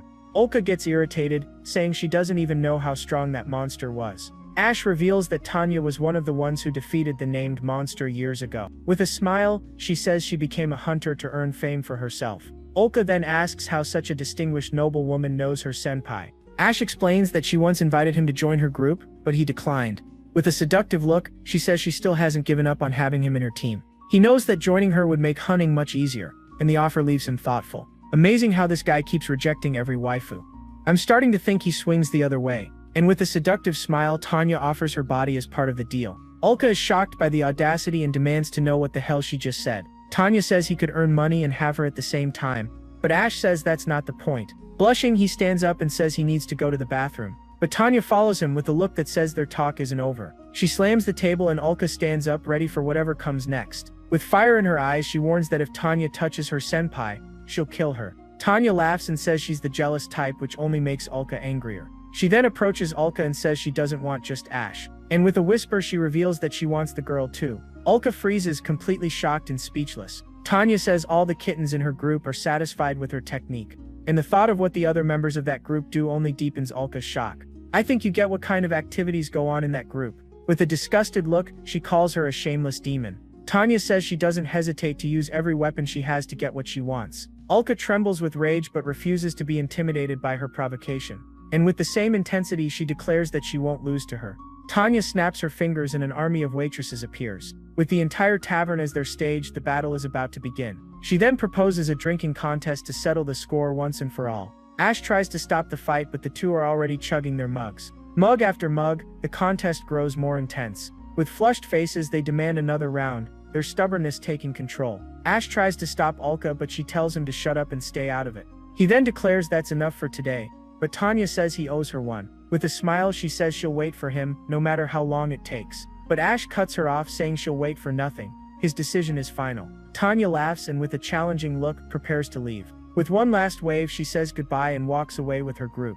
With a drunk Ulka on his back, he carries her through the dark streets of the city. She murmurs his name and asks him to hold her tightly. And with a slurred voice, she says she won't let anyone take him away. Under the starry sky, he keeps walking, her way to comfort amid the chaos. The next day, a mysterious man asks them to tell him about the Dullahan. Ash doesn't understand, the man seems to know more than he lets on. He introduces himself and congratulates them on their great achievement. With shining eyes, he asks what it was like to cross swords with the monster. And with the same excitement, he turns to Ulka, wanting every detail. With a barrage of questions, he leaves them both completely stunned. Ash wonders who this man is and what he wants from them. Ash asks the man's name, still trying to process the situation. He introduces himself as Edgar Baluna, director of the Research Institute. Ash and Ulka are shocked, a high-ranking noble and a director. Edgar says he saw the armor and was fascinated by what he found, and that he couldn't just sit still, he came to speak with them personally. Ash senses the incredible energy emanating from him, a power unlike anything he's felt before. With introductions made, Edgar lights a cigar with a snap of his fingers. A small flame flickers from his fingertip, and the smell of tobacco fills the air. Ash and Ulka are speechless, pure magic before their eyes. With a puff of smoke, he reveals himself to be a mage, and with the smoke swirling around him, he asks them to tell him everything about the Dullahan. Time passes and the story of the battle is told in full detail. With the report finished, Ash says that's all he knows about the monster. Edgar listens carefully and praises them both for their excellent work. He then asks for Ash's opinion, curious about his conclusions. With a firm gesture, he puts out the cigar and says he agrees with Ash's hypothesis. But Ash still doubts, wondering if it's truly possible for a dead human to become a monster. Edgar reveals that before meeting them, he investigated the 14th floor, and with a lantern in hand, he explored the area where the Dullahan was found. And in the middle of the darkness, he found something that would change everything. He says he found the remains of countless knights, fused with the dungeon walls turned into bone and dust. Ash and Ulka are shocked, the macabre image leaving them speechless. Ash asks if those were the Dullahan's comrades, and Edgar confirms. He then asks if they know about mana, the source of all magical power, and that dungeons are saturated with that energy, a cradle of power. And if an ordinary sword is exposed to that mana, it transforms into a magic sword. Following that logic, it's possible that bodies exposed to mana become monsters. The two fall silent, the terrifying theory making more sense than they'd like. With a smile, Edgar asks if they don't feel the romance in that. Unraveling the mysteries of magic and dungeons, the truth the kingdom has long sought. Olka then asks if he explored the 14th floor alone. Edgar laughs and says of course not. He brought his assistant and hunters as an escort. Out of nowhere, a man bursts in, shouting Sir Edgar's name. The director recognizes him and asks why Sergio is in such a hurry. Edgar laughs and says he only wanted to ask Ash about the Dullahan. Bale explains that when it comes to dungeons, Edgar always acts on impulse. Ash comments that he heard about how to make magic swords, and Bale is shocked. He asks Ash to keep that an absolute secret. It's valuable information. Edgar then says he's heard interesting things and that they should move forward with the matter. Bale invites them to come to the association the next day to settle a few things. Ash and Olka don't understand, but curiosity gets the better of them. The next day, the association tower gleams under the morning sun. They arrive and find May waiting for them with a smile on her face. Ash asks if Bale has arrived yet, the air of mystery making him anxious. Suddenly, an imposing figure radiating brilliance enters the room. Kyle, the leader of the Golden Knight, apologizes for the intrusion with an arrogant smile. And right after him, Large Talon, the leader of the Muscle Squad, also appears. And to complete the trio, Tanya, the leader of the Goddess's Blade, makes her striking entrance. Ash asks if Bale called all of them, and the leaders nod in agreement. Tanya concludes that if all the elite groups are here, things must be serious. Her presence still keeps Olka's nerves on edge. Edgar arrives with a cheerful good morning, saying it seems everyone's here. Kyle asks what the plan is, gathering all the strongest hunters in the city. Edgar unfolds a map and explains that named monsters have been appearing more frequently. He shows the reports, powerful monsters that have ravaged the dungeon, and the strangest part, they've only appeared in the city's second dungeon. With eyes gleaming, he announces they'll conduct a large-scale investigation, and that's why all the elite hunters were summoned there. With a hand over his chest, he asks for everyone's cooperation for the mission. Ash looks at the leaders, the weight of responsibility settling on his shoulders. Bale explains that the mission is to escort the knights to the deepest floors. Large Talon is astonished, the 20th floor, an unprecedented mission scale. May assures them that the association will provide everything, and that the investigation starts in 2 weeks. Tanya then asks if participation is mandatory. Bale confirms, saying the order came from the Queen herself, surprising Tanya. The Muscle Squad tries to relax, saying with so many hunters, it'll be a piece of cake. But Bale warns them and asks what the deepest floor they've reached is. The leaders reply, the 18th to 17th, none have gotten close. And Ash admits he's still exploring the 16th floor. Bale says the real problem is the 19th floor, a cursed place. He reveals that every investigation team sent there was massacred. Tanya is shocked and asks if even knights with magic armaments didn't survive. And Bale confirms, a monster beyond anything they've ever seen awaits. The Lizard King, a legendary creature haunting the dungeon's depths. In a moment of peace, Ash and Olka enjoy an afternoon coffee. With a smile, she offers him a strawberry, asking him to open his mouth. He feels embarrassed, but her affection completely disarms him. Blushing, he opens his mouth, and she feeds him with a smile. And in that small gesture, the tension of battle gives way to pure sweetness. With a red face, he says the cake is great, and she beams with joy. Out of nowhere, the sound of horses catches his attention. They see a caravan of knights passing through the street. Ash notices they're bringing the equipment for the investigation. Olka worries whether everything will go well, but Ash reassures her. He comments that they've already saved up a good amount of money, and she asks what he'll do with it. After paying the bills, he says he wants to buy something. With a smile, he reveals that he wants to buy a big house with a backyard. Olka loves the idea, already imagining space for weapons and equipment. But he says that's not all. She'll also want a room just for herself. The idea catches her off guard, a room just for her. And her imagination drifts far away, a love nest for the two of them. He asks if she didn't like the idea, and she denies it with a trembling voice. With her heart racing, she says she's very, very happy. And with excitement, she says that's one more reason to finish the investigation quickly. On the day of the mission, the city is in turmoil, everyone preparing for the worst. One of the hunters points out and draws attention to a group approaching. It's Tanya's group, the Goddess's Blade, the only one that has ever reached the 19th floor. And right behind them comes Kyle's group, the Golden Knight, with their imposing presence. And to complete the lineup, the Muscle Squad, Talon and Large, with their steel-like bodies. And last but not least, the newest and most promising group, the Jaina Squadron, led by the fearless Olka. And beside her, Ash, the legendary Dullahan Slayer. The hunters feel safe, with so many elite groups gathered. Nothing can go wrong. But one of the knights grumbles, saying they weren't enough and needed help. The provocation doesn't go unnoticed, and the tension between the groups rises. The Muscle Squad gets irritated, saying that's not something to let slide. Ash tries to calm things down, but the fight is already inevitable. Large Talon mocks, asking what they were doing while the Dullahan was on the loose. Ash tries to intervene, but the knight continues. calling the Dullahan a fake knight. He says it was pure luck and that the knights alone could have handled it. The provocation is the last straw, and Large Talon challenges him to a fight. The knight accepts the challenge and, sword in hand, charges forward. But he doesn't attack the hunter. Instead, he goes for Ash, catching him by surprise. With a spinning slash, he tries to strike the former knight, but Ash dodges. And with a precise kick, Ash knocks him to the ground, showing his superiority. The knight gets up, pride wounded but rage pushing him onward. He admits Ash isn't bad and lunges again with a strike full of brute strength, but Ash dodges once more and counters, disarming him with ease. With his eyes glowing red, Ash reveals his true power and knocks him out with a single punch. The knight falls to the ground, pain and humiliation consuming him completely. The other knights prepare to attack, their magic stones glowing. With a click, they activate their sword's power. The blades ignite with blue energy, ready for battle. Ash tries to intervene, saying that's enough. Out of nowhere, a powerful voice roars, and the pressure in the air freezes everyone in place. The two knights are paralyzed with fear, sweat dripping down their faces. And Marquis Orlano appears, furious that they're causing trouble. With a firm slap to the head, he calls them idiots and puts them in their place.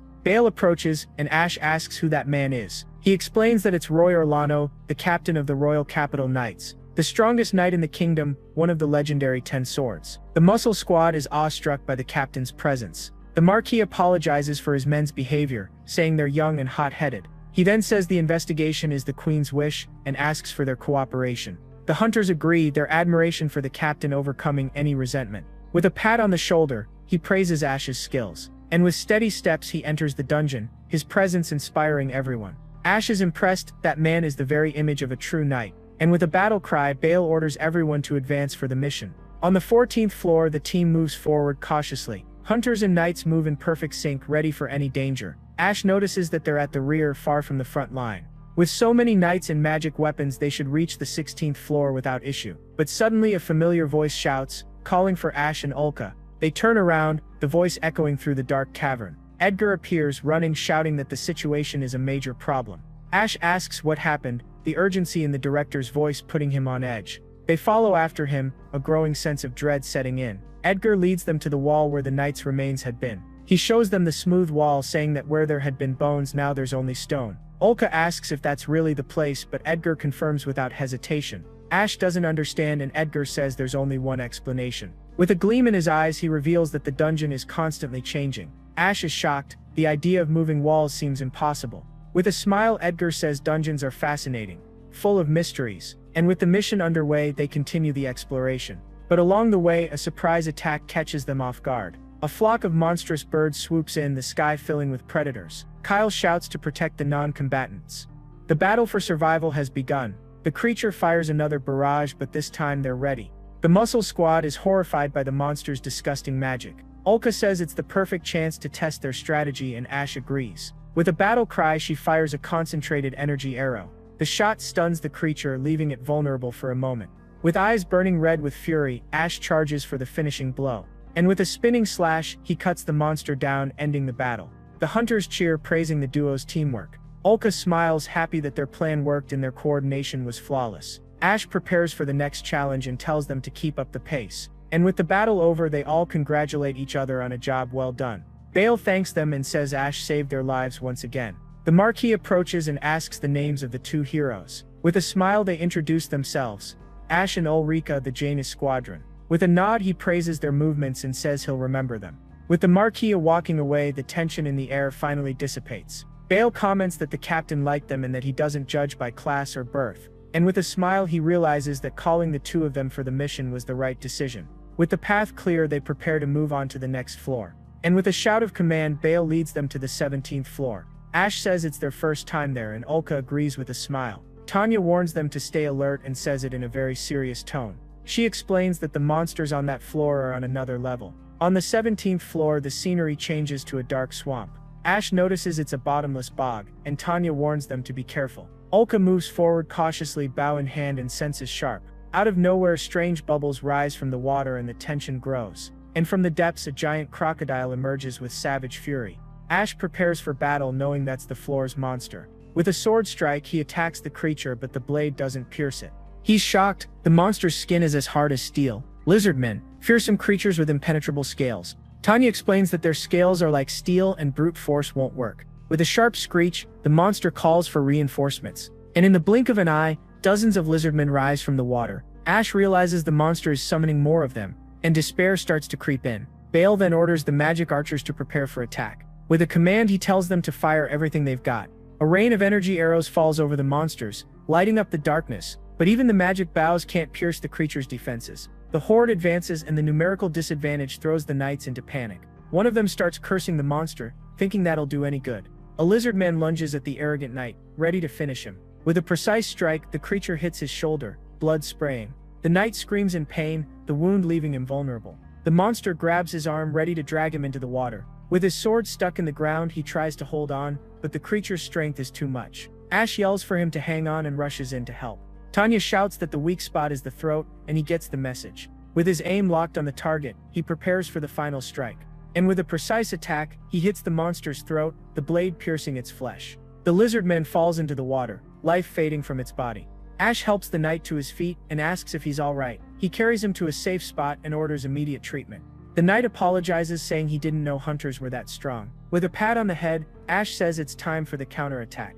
And with the leaders at the front, the true battle finally begins. Ash was fighting against those lizard-like monsters. The battle was far from easy. When a massive creature suddenly appeared behind him, he grabbed the beast's jaws and complained that its hardened scales felt tougher than steel. At that moment, the old man ordered everyone to fall back, and the protagonist nervously turned around to see what was happening. From a distance, the old man began preparing an electric spell. He then unleashed the attack. A huge lightning blast struck the giant lizard, electrocuting every nearby creature as well. Ash was amazed by the display, while Ulka stood there speechless. Clutching his hand, the old man explained that the spell was incredibly powerful, but it consumed mana at an extreme rate. The captain of the expedition warned him not to waste his mana so recklessly. Still, the old man claimed he could cast the spell a few more times while exploring deeper into the dungeon. Eventually, they discovered the gate leading to the 18th floor. Their goal was to descend as far as possible to uncover the dungeon's secrets. Bale suggested allowing the researchers and porters to rest for a while. It was a smart decision since many of them had been injured in the previous fight. However, the old man insisted that the elite squad needed to continue toward the next floor.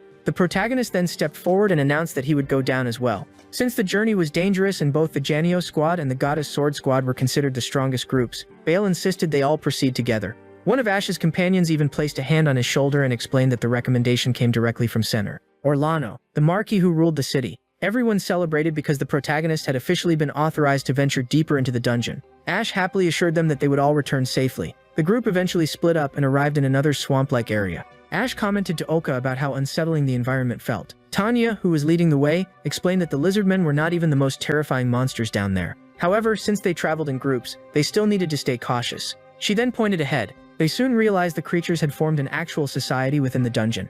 The lizardmen lived in settlements and organized themselves in groups. Naturally, that discovery shocked both protagonists. At that moment, the lizardmen prepared themselves for battle. Tanya explained that the deeper they traveled into the dungeon, the stronger and more organized the monsters seemed to become. The commander stated that they had no choice but to fight the lizardmen if they wanted to continue their journey. Bale then warned the protagonists that they needed to conserve their strength before reaching the 19th floor. Because of that, Ash's team was ordered to stay back and observe the fight. At that moment, the old man summoned a magical spear, and his soldiers charged forward with glowing weapons in hand. The battle immediately turned intense. One of the lizardmen prepared a fiery explosion and launched a massive fireball. The flames were so hot that they instantly started melting a shield. Seeing that, Ash was shocked because the monsters appeared capable of using magic. The soldier himself had not even realized his shield was melting. The commander explained that those monsters possessed unusually strong magical abilities. That was why everyone needed to keep attacking without hesitation. The old man even promised to join the fight personally. He stepped forward just as 3 lizardmen leaped toward him. That was when he revealed his true strength. With a single swing of his sword, he sliced through all 3 monsters, while even more creatures rushed at him. The commander proved himself to be incredibly powerful, eliminating 2 additional monsters with his magical blade. Both Ash and Ulka were left stunned by his skill. Tanya explained that he was the strongest commander in the royal guard. There was a reason he carried the title of one of the kingdom's 10 swords. Ash realized he was falling behind compared to the rest of the group. Meanwhile, Bale organized another wave of attacks, and they continued wiping out more lizardmen. Still, Ash refused to remain on the sidelines. He jumped directly into the battle. Bale angrily told him not to waste his energy, but the hero insisted he could not just stand there watching. From a distance, Ulka also began firing her arrows. Soon after, Tanya's group joined the fight as well. Bale laughed and commented that those hunters were truly something else, as everyone fought side by side. Raising his sword, the commander declared that victory was near, and within minutes they had eliminated every monster on that floor. However, something caught Ash's attention. He approached the creature's corpse and started examining it closely. Ulka also walked over, curious about what he had found. Ash thought it was strange because the monster's blood was red, while every other monster they had encountered until then had purple blood. The old man, who was one of the researchers, revealed that he had noticed the same thing earlier. He explained that monsters normally had purple blood because it contained toxins. After a few hours, the bodies of most defeated monsters would eventually evaporate. However, some of those lizardmen not only had red blood, but their bodies also failed to disappear, which was why they had taken samples back to the surface for research. The old man concluded that their blood was red because it lacked the toxins found in ordinary monsters. It all felt extremely strange and mysterious. That mystery was exactly what fascinated the old man the most. Now that the lizardmen settlement had been abandoned, they decided to investigate the area. They noticed the lizardmen slept on beds made of grass. They also had weapon forges inside the settlement. Seeing all of this made the old researcher incredibly excited, since he was deeply obsessed with dungeon-related studies. Completely fascinated, he began discussing their discoveries with the other researchers and sharing everything they had learned. Ash could not understand why the man was so passionate about dungeons. Shortly after, Bale approached Ash and handed him a sword, telling him to keep it. Ash then remembered it was the same blade and magical gems he had earned earlier. Bale explained that the monsters beyond the 19th floor would become far more dangerous. Even the commander insisted that Ash accept the magical sword because it would be a huge help in battle. Because of that, they accepted the gift and thanked him. Several hours later, they finally reached the 19th floor. After getting enough rest, they discovered another lizardman settlement. This group appeared even more intelligent than the previous one. Ulka pointed out that there were far more enemies than on the earlier floor. The creatures suddenly turned around as if they had received an order. That was when everyone noticed they were staring toward a suspended structure. From inside it, a massive red-colored lizardman emerged. It was the Lizard King. The creature let out a deafening roar, causing the soldiers below to tremble in fear as they compared it to a dragon. Ash immediately realized this was the legendary creature they had come to hunt. Just by sensing the monster's aura, he understood how powerful it was. Ulka caught her beloved staring at the creature, and commented that he looked excited again. Ash slapped his own face and reminded himself not to get carried away like before, since that recklessness could put him in danger. Meanwhile, the dragon-like lizard man prepared for battle. The monster charged directly toward the soldiers. Raising its weapon, it slammed it into the ground and unleashed a massive explosion. The soldiers were blown backward, but they refused to give up. However, when they attempted to strike back, the monster's scales felt as hard as steel. Some of them even admitted there was no way they could cut through skin that durable. And the creature swung its weapon, killing the soldiers in front of it. The other lizardmen also advanced, slaughtering the armored troops one after another. Bale angrily cursed those lizardmen. Although, logically speaking, the real invaders were the humans, since they were the ones entering the monster's territory. The commander, however, had no interest in debating that. He launched himself forward at incredible speed. He charged directly toward the Lizard King. The monster swung its massive cleaver downward, but the commander blocked it, using his magical sword. The weapon was unbelievably heavy, and the commander struggled to withstand the force, but he activated his sword's magic and blasted the creature backward. Even so, the Lizard King proved incredibly durable. The commander then declared that he would use his strongest technique. Meanwhile, Ash and Ulka found themselves surrounded by lizardmen. No matter how many enemies they defeated, more kept appearing. Ash glanced around desperately, searching for an opening. He then shouted for Ulka to cover him while he charged forward with full force. At that moment, the lizardmen began preparing their fire magic again. Knowing how dangerous those flames were, Ash dodged every attack and closed the distance before decapitating the monsters. Soon he found himself facing another lizardman preparing to launch a fireball. However, Ash grabbed the body of one of the monsters he had just killed and used it as a shield. Immediately after, he kicked the corpse toward the enemy and prepared to activate the spell infused within his magical sword. With a single strike, he sliced off the giant lizardman's head. The monster collapsed to the ground, but there were still countless enemies remaining. All of the lizardmen seemed even more enraged than before. Ash was already growing exhausted, and it felt like there was no option left except fighting until the very end. At the same time, the Lizard King continued battling the commander. The fight was brutal, yet the commander refused to retreat. He realized that even fighting at full power might not be enough to win. The monster attacked once again, but the commander narrowly stepped aside. Even so, the energy released by the strike brushed past him, and the sheer density of the magic forced him to collapse onto the ground. If he had failed to dodge, he would have lost his head instantly. The monster stared coldly at the commander, and from a distance Ash realized he needed to help. He called out to Lord Orlano and warned that the commander would die if nobody intervened. Nearby, Ash spotted one of the soldiers' spears lying on the ground. He immediately told Ulka to fire all of her explosive arrows at the Lizard King. Ulka prepared herself and launched every arrow at once. A massive explosion erupted behind the monster, and at the exact same moment Ash charged forward with the glowing spear. He drove the weapon straight into the Lizard King's back, landing a direct hit. The creature roared furiously and turned toward him. Ulka worried that the attack had failed, but Ash, completely addicted to battle, became even more excited and gestured that he intended to cut off the monster's head. The creature understood the provocation and charged at him in rage. Ash laughed, amused that the monster had actually understood his gesture. Both the researcher and the commander commented that he was insane for challenging a monster like that. Then the commander turned to Edgar and declared that this was their chance. Meanwhile, the protagonist kept dodging the monster's attacks. He tried counterattacking with the magical sword, but surprisingly, he could not even leave a scratch on the creature. That only made the monster even more savage as it lunged forward to devour him. Using his skills, the young hunter barely managed to evade the attack. However, the creature quickly turned back toward him and slammed its tail into his stomach, sending him flying. Even so, he managed to land on his feet and crouch down, thinking desperately about how he could defeat the monster. At that moment, someone called his name, and when he turned around, he saw Edgar preparing a fire spell. Edgar shouted for the boy to get out of the way before unleashing a massive wave of flames. The attack struck the monster directly in the chest, but everyone was shocked because it had no effect at all. The creature was unbelievably durable, and the flames barely seemed to bother it. Right after that, Edgar collapsed to the ground in despair since even his strongest magic had failed. Of course, Ash refused to stand there watching and immediately rushed in to attack from behind. He managed to drive his sword into the monster's back, but seconds later he was thrown away again. During the impact, he lost his magical sword. That was when the commander tossed him his own blade so he would not remain defenseless. Ash successfully caught the commander's magical sword. The man then shouted that the sword's special ability was wind/magic. Using that information, Ash charged at the creature once more, and skillfully fought back until he finally managed to defeat the monster. Nobody there could believe what they had just witnessed. Even Bale looked stunned. Tanya and Ulka were also left speechless. Neither of them understood how Ash had managed to pull it off. The soldiers celebrated as Ash successfully defeated the Lizard King. The commander thanked him and admitted that all their efforts had finally paid off. However, Bale reminded everyone that there were still surviving lizard men nearby. And after several more hours, they eventually wiped out every remaining monster. The blonde girl rushed over to Ash, calling him amazing and even confessing that she loved him. The commander laughed and commented that youth was truly enviable. Bale also approached Ash and thanked him personally. Shortly after, he joked with the commander that many people would now want to recruit Ash as an Imperial Knight. Still, he knew his friend was not fond of that kind of position. The commander then declared that he wanted to bring Ash into the Orlano family and recruit him into the Order of Knights. Bale asked if he was really willing to go that far just because of Ash. The old man understood the balance between the guilds in each city, so he had no intention of forcing Ash into anything. Even so, he believed someone as talented as Ash would be wasted if he never joined the Knights.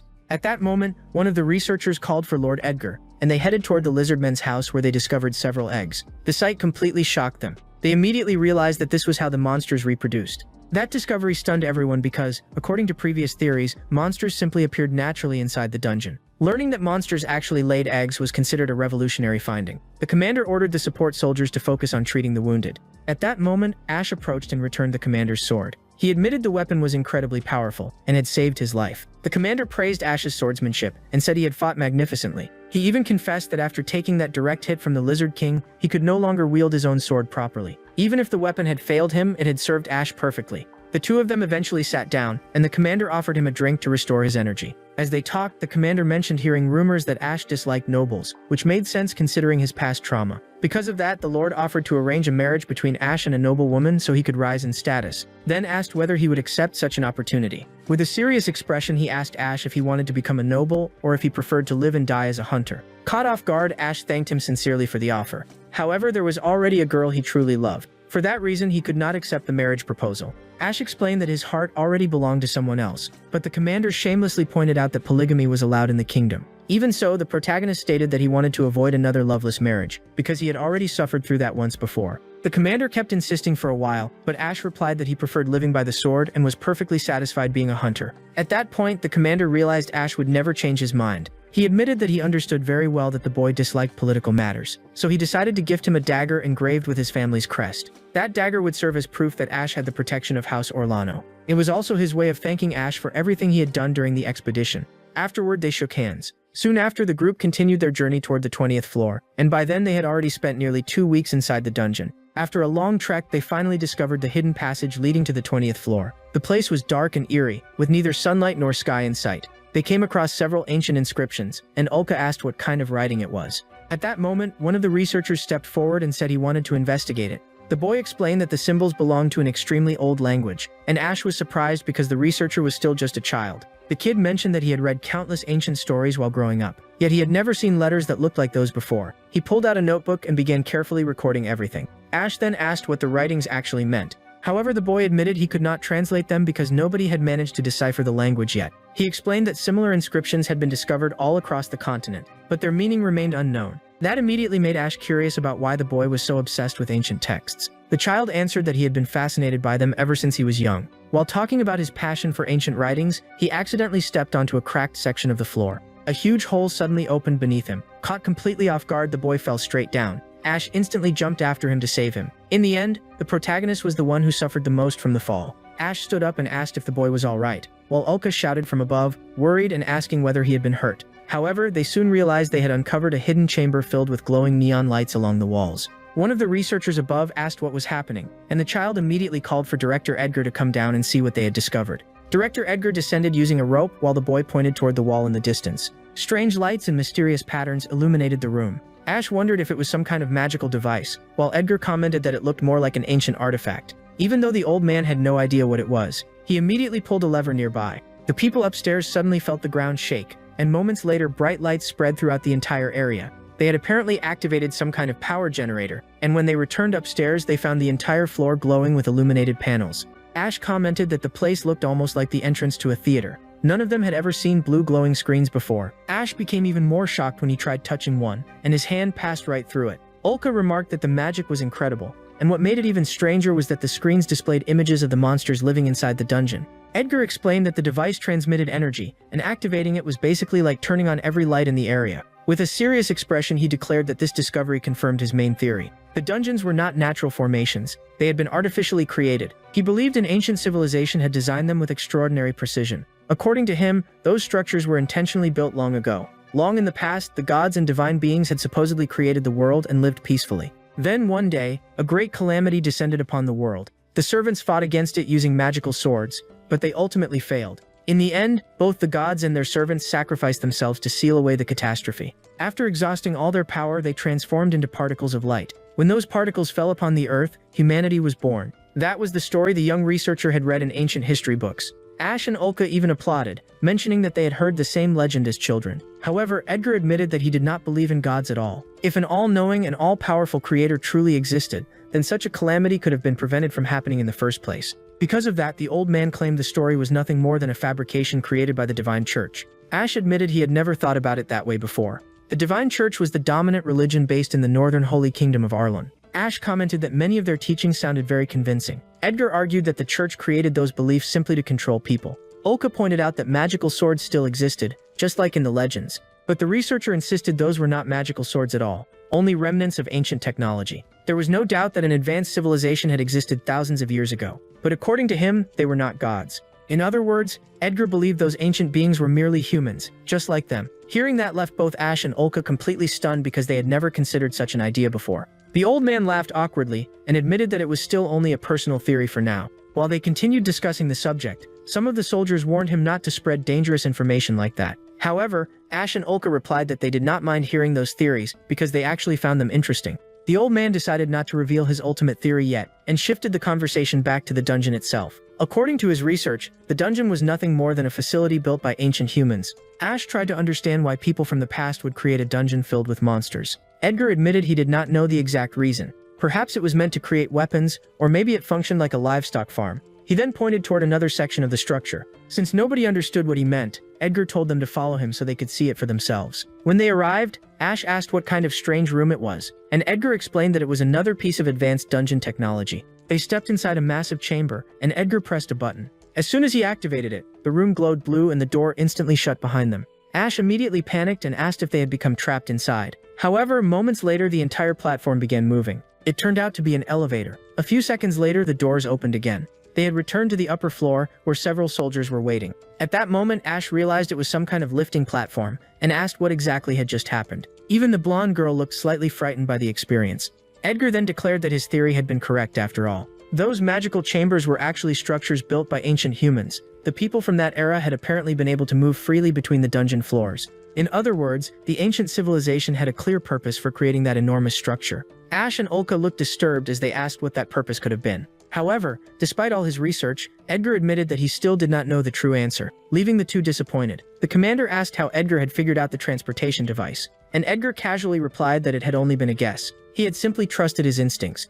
Of course, the old commander became furious and demanded to know how Edgar could lock them inside that room, when it might have been a trap. Ash just laughed and commented that the researcher was hilarious. Soon after, they prepared to return to the surface. Bale and several soldiers came running over to check whether everyone was safe. Edgar proudly announced that they had successfully reached the 20th floor unharmed. Now that they had discovered those elevators, reaching the deeper floors would become far easier since they previously had to travel through every level one by one. which took many days. Ulka even mentioned that they might soon uncover all the dungeon's mysteries, while Bale quietly remained deep in thought. A moment later, Ash asked his friend why he looked so concerned. Bale explained that a staircase had suddenly appeared. After pointing ahead, they noticed a dark doorway. The wall had seemingly emerged out of nowhere, forming a new set of stairs. Ash asked whether they could simply use the elevator to reach wherever those stairs led, but Edgar explained that it probably would not work because the elevator only had 3 buttons when they entered it. Edgar believed some parts of the generator were still inactive since electricity had not reached every sector yet. Because of that, he assumed the elevator would also fail to operate in the lower levels.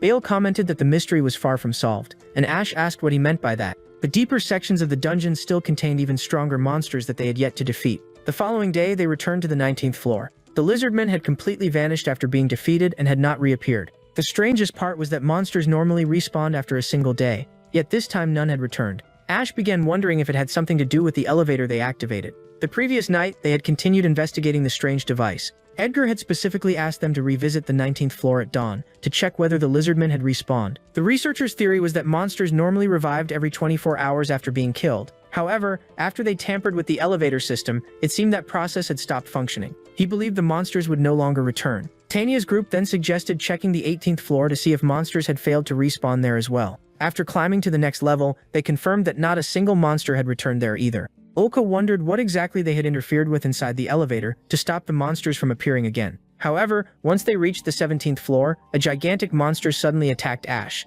He blocked the strike with his sword and quickly defeated the creature afterward. Even so, countless soldiers nearby were still engaged in battle. They soon realized the hard way that the monsters on the 17th floor had indeed respawned. Since there were too many enemies, Ash decided to retreat. After returning to the 20th floor, he explained everything to Edgar, and the researcher found it strange that only those 2 floors had failed to regenerate monsters. He kept wondering what effect pulling that lever had caused, but since there was still not enough evidence to reach a conclusion, he simply told Ash to return to work. Everyone found it unusual because this time Edgar was not constantly rambling about his theories. The commander eventually decided it was best to end the investigation there since they had already spent many days inside the dungeon. Because of that, he ordered everyone to safely return to the surface. He also praised the group, saying they had accomplished a great deal and uncovered many discoveries. After spending so long underground, they finally emerged outside again. The commander approached them and thanked both of them for everything they had done. For now, it would be farewell because he needed to return to the capital. The protagonist wished him a safe trip back and said that he and Ulka would also be heading home. Meanwhile, Edgar remained on the 20th floor alongside the young researcher, continuing their studies. They were still trying to decipher the ancient writings. The boy mentioned that he had finished copying the symbols, and they noticed one panel describing an energy overload, along with an error involving some kind of sample mutation. The scene then shifted to the 4th floor of the first dungeon, where the protagonist's former companion appeared. She was fighting multiple monsters and slowly defeating them one by one. She was incredibly strong. Mary had been taking those jobs to earn money. She kept wondering how much she would get paid afterward. Soon after, she returned to the city. When she arrived back at the Hunters Guild, the receptionist praised her performance and asked whether gathering those materials had been easy. Miri confidently replied that it had been. She had brought back several bags filled with collected items. The men around her were completely captivated because she was not only beautiful but also extremely skilled. Some of them even invited her out for drinks. However, the red-haired girl was searching for Ash and mentioned that she planned to travel to the next city to find him. Her goal was to reunite with the Joe Squad, although she admitted she had been enjoying life in that city quite a lot. On top of that, she had been earning a large amount of money there. One of the men told her to stop worrying about Ash and come spend time with him instead. However, one of the men reading a newspaper nearby noticed that she was talking about Ash. He approached Mary and asked if the person she was looking for was the man featured in the article. The moment she looked at the newspaper, she was stunned. Ash and Ulka had apparently been recognized as legendary heroes. Miri immediately became furious, claiming that Ulka had deceived her. Annoyed, she could not understand how Ash had become a hero just for clearing the city's second dungeon. But after reading that he had defeated a legendary monster, she angrily tore the newspaper apart out of jealousy. The man sadly complained because she had just destroyed the paper he bought. At that point, Miri became determined to travel to the second city, defeat the dungeon monsters there, and reunite with the squad. The guild receptionist even reminded her that they still needed her help, but the red-haired girl had already made up her mind. However, the blonde receptionist pointed out that Miri had signed a contract and needed to finish clearing the dungeon before leaving. The men around her became discouraged because she was considering abandoning the city. Soon, everyone started begging her not to leave since she was their strongest hunter. If Miri left, they would not be able to complete the missions they were assigned. Because of that, Miri agreed to help them a little longer. She then headed toward the 5th floor of the first dungeon. After arriving there, she noticed strange glowing lights and immediately rushed toward them, believing an enemy was nearby. However, when she got closer, she found a small boy who resembled the young researcher from the 2nd dungeon. The moment she realized he was just a child, she declared that she needed to eliminate the monsters surrounding him. The boy was trembling in fear. Miri shouted for him to calm down. The enemies were bizarre insect-like monsters made of metal. The boy desperately tried to cast a protective spell, and ended up firing lightning at the creatures. Miri quickly realized the child was a mage. Unfortunately, his spell was not very effective. Seeing that he was in danger, she decided she needed a strategy to reach him since countless monsters stood in her way. The boy began begging for help. Miri prepared her trident and hurled it forward with full force. The weapon pierced one of the monsters, and as she dashed past it, she pulled the trident free and continued attacking. Swinging her weapon with precision, she cut through monster after monster while the boy stared in shock at the confident woman who had suddenly appeared. Miri ordered him to stay right behind her. She continued battling the creatures and gradually defeated them one by one. With his cheeks turning red, the boy kept saying how incredible she was. Miri then charged toward the final monster and killed it effortlessly. In the end, she completely cleared every creature from that corridor. Afterward, she walked over and asked if he was alright. The boy gritted his teeth before thanking her shyly, once again calling her amazing. The scene then shifted to the Hunters Association in the 2nd dungeon city. Miri wanted to know why the boy had been wandering around there alone. According to him, he had recently become a hunter. He explained that he no longer wanted to spend his life obeying his family's wishes. His older brother was a respected researcher who worked for the royal city. Since his brother was always busy with work, he could not take over as head of the family, which meant the responsibility would fall onto him instead. On top of that, his family planned to force him into marriage with a much older woman. Miri immediately understood how serious his situation was. She asked how someone so young could already be getting married, and questioned his age. The boy revealed that he was 16, which shocked her because he looked much younger. According to him, learning magic had caused a side effect that prevented his appearance from changing. So basically, he was 16 years old and about to marry an older wealthy woman who enjoyed taking advantage of men.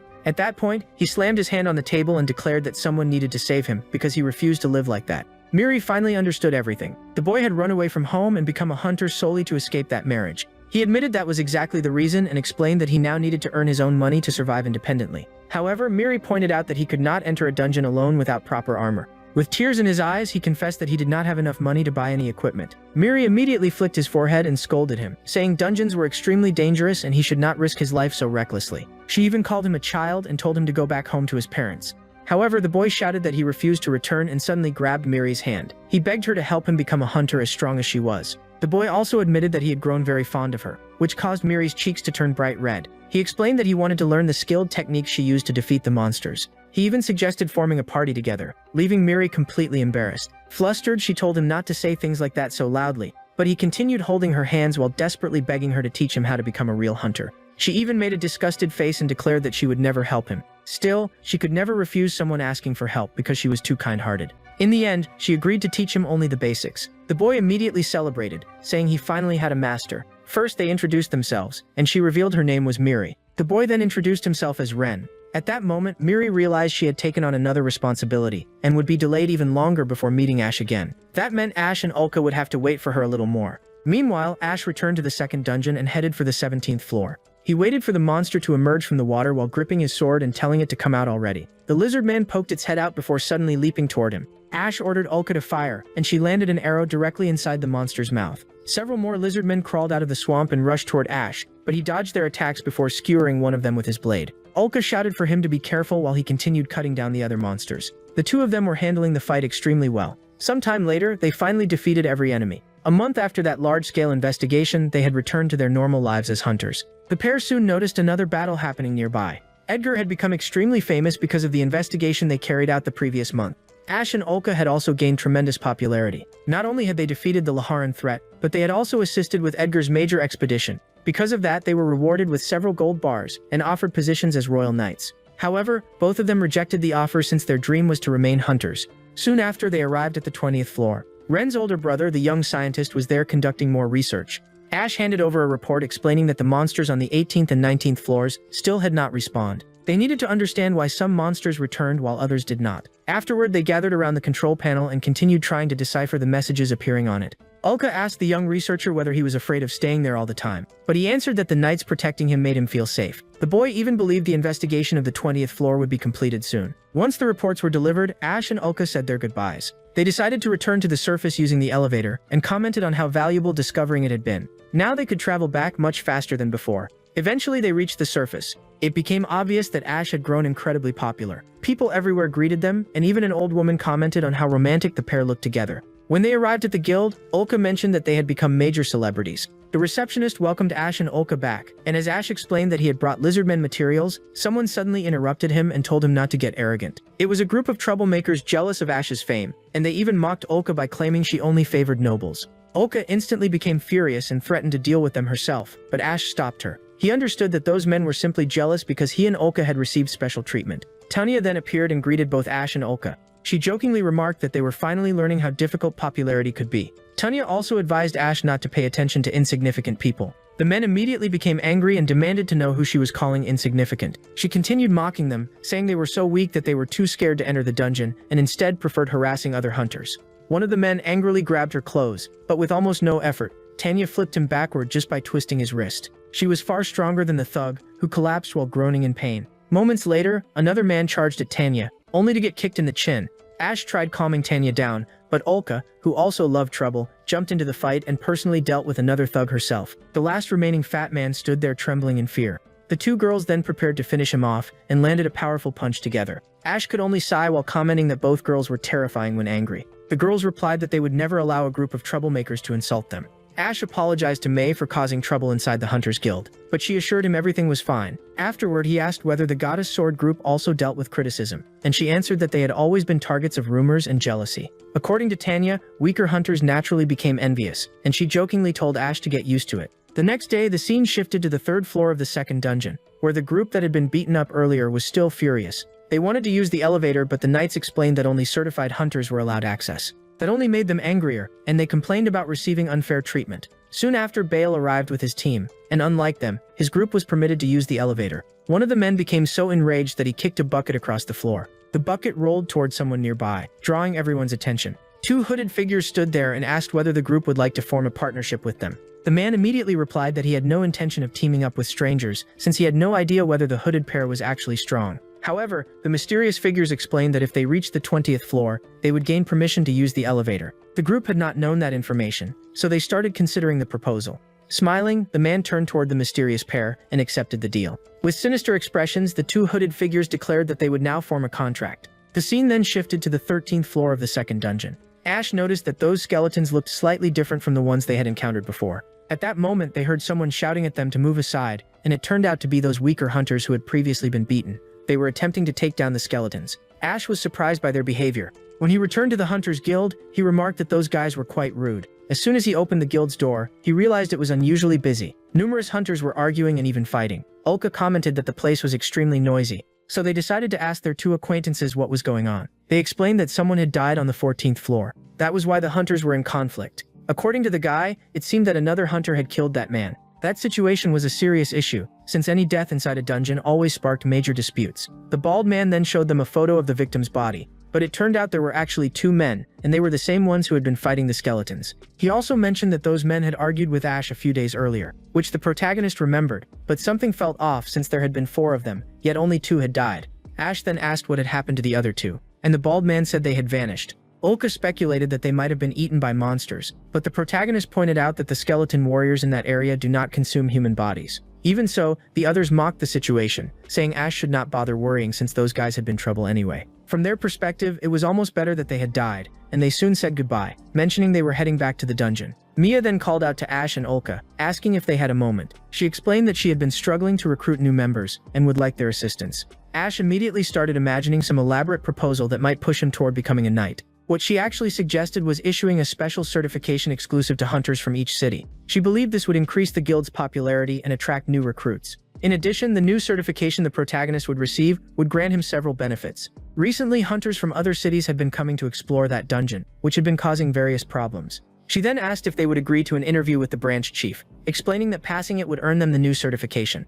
Ash was surprised, since the branch chief was rarely present at the guild. Ulka even asked if the chief was truly there that day, and Maya confirmed that she was. With that, they agreed to go and take part in the interview. When they arrived at the room, Aurora knocked on the door, calling for the chief. She then opened it. The branch chief thanked them for coming from so far away. This woman was Aurora, the branch chief of the Hunters Guild in the second city. Both of them blushed, as Aurora was extremely beautiful. She was the leader of the Second Dungeon City Association and also the chief administrator of the city's management department. The reason she was rarely seen was simply because she was so busy. She apologized for taking Ash and Ulka's time and explained that she needed to conduct an interview as part of the certification process. She had heard a great deal about the protagonist from Captain Bale, who always spoke highly of him. Ash then asked how the interview would work, and she replied that she would not ask many questions, since she was already well aware of their qualifications. The boy immediately blushed in embarrassment, while Ulka grew visibly jealous. At that point, Aurora said she would get straight to the point and opened a box. Inside was a pendant that represented the Golden certification. The Golden badge marked them as exclusive hunters. At that time, only the Janos Squad and the Goddess Sword Squad possessed it. Silver badges identified elite hunters, and this system had been introduced to better regulate which hunters were allowed to advance deeper into the dungeon. Aurora's beauty was so striking that she seemed to shine. The protagonist struggled to keep his eyes steady, while Ulka's jealousy intensified. Aurora stated that she had called them in simply to present the badges, and she shook the boy's hand. After that, they left.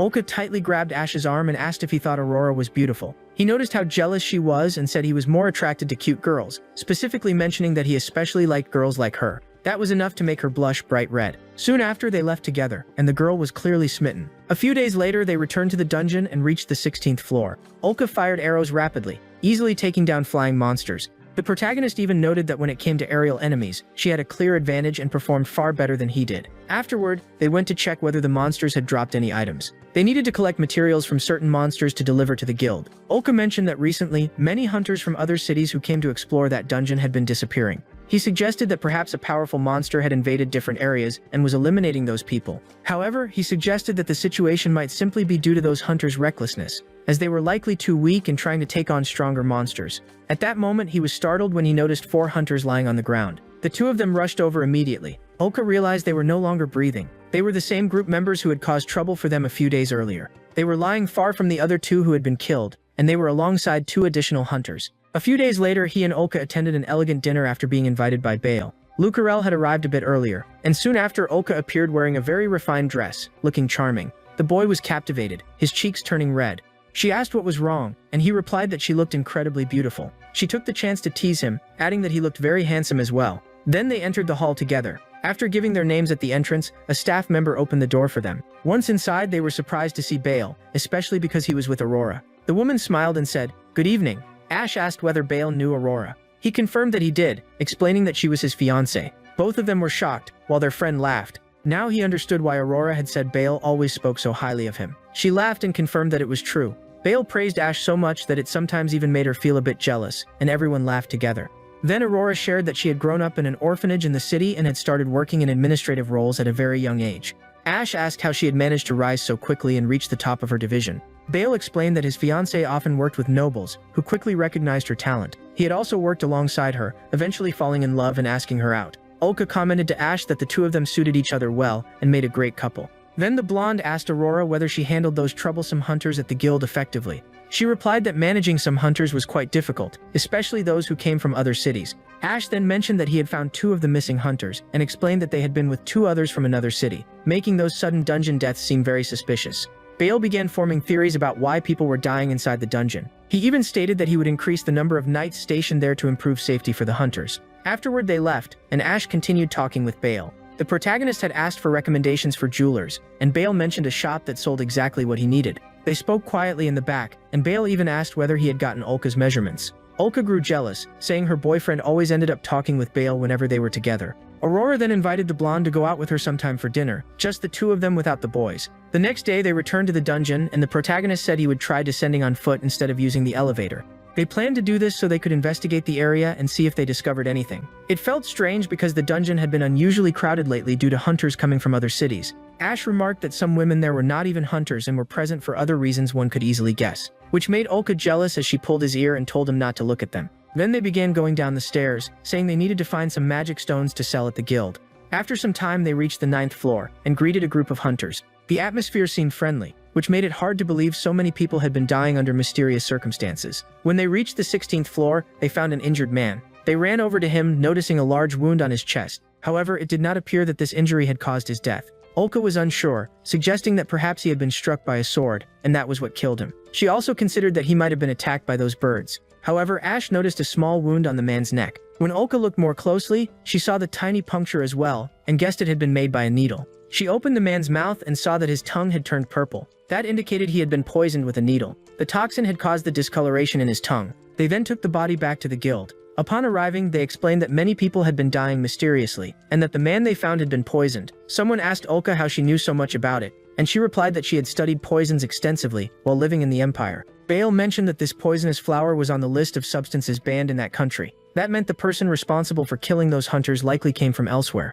Everyone present was alarmed by that possibility. Tanya even suggested it might be the work of a man-eater. Ash had never heard of that, and the bald man explained that they were criminals who hunted other hunters to steal their items. Additionally, investigating inside a dungeon was extremely difficult, since people were constantly dying from monster attacks. Bale brought some reports and said he had discovered something very unusual. Many of the people found dead had not had their equipment stolen. That suggested the deaths might not be caused solely by man-eaters. Ash added that the man who had died earlier from poisoning still had all his belongings as well. Mia grew concerned and asked whether the dungeon should be shut down, but Bale said that was unnecessary. He suggested it might simply be a killer who took pleasure in murdering and had chosen the dungeon as the setting. Because of that, he was determined to send knights inside to capture the criminal. However, many knights were already stationed on the 20th floor due to ongoing investigations, so it would be difficult to mobilize more forces. For that reason, he said he would need Ash's assistance. He spoke with clear determination. The protagonist replied that he had no reason to refuse. The other squads also agreed to support the mission, and Bale thanked everyone for their cooperation.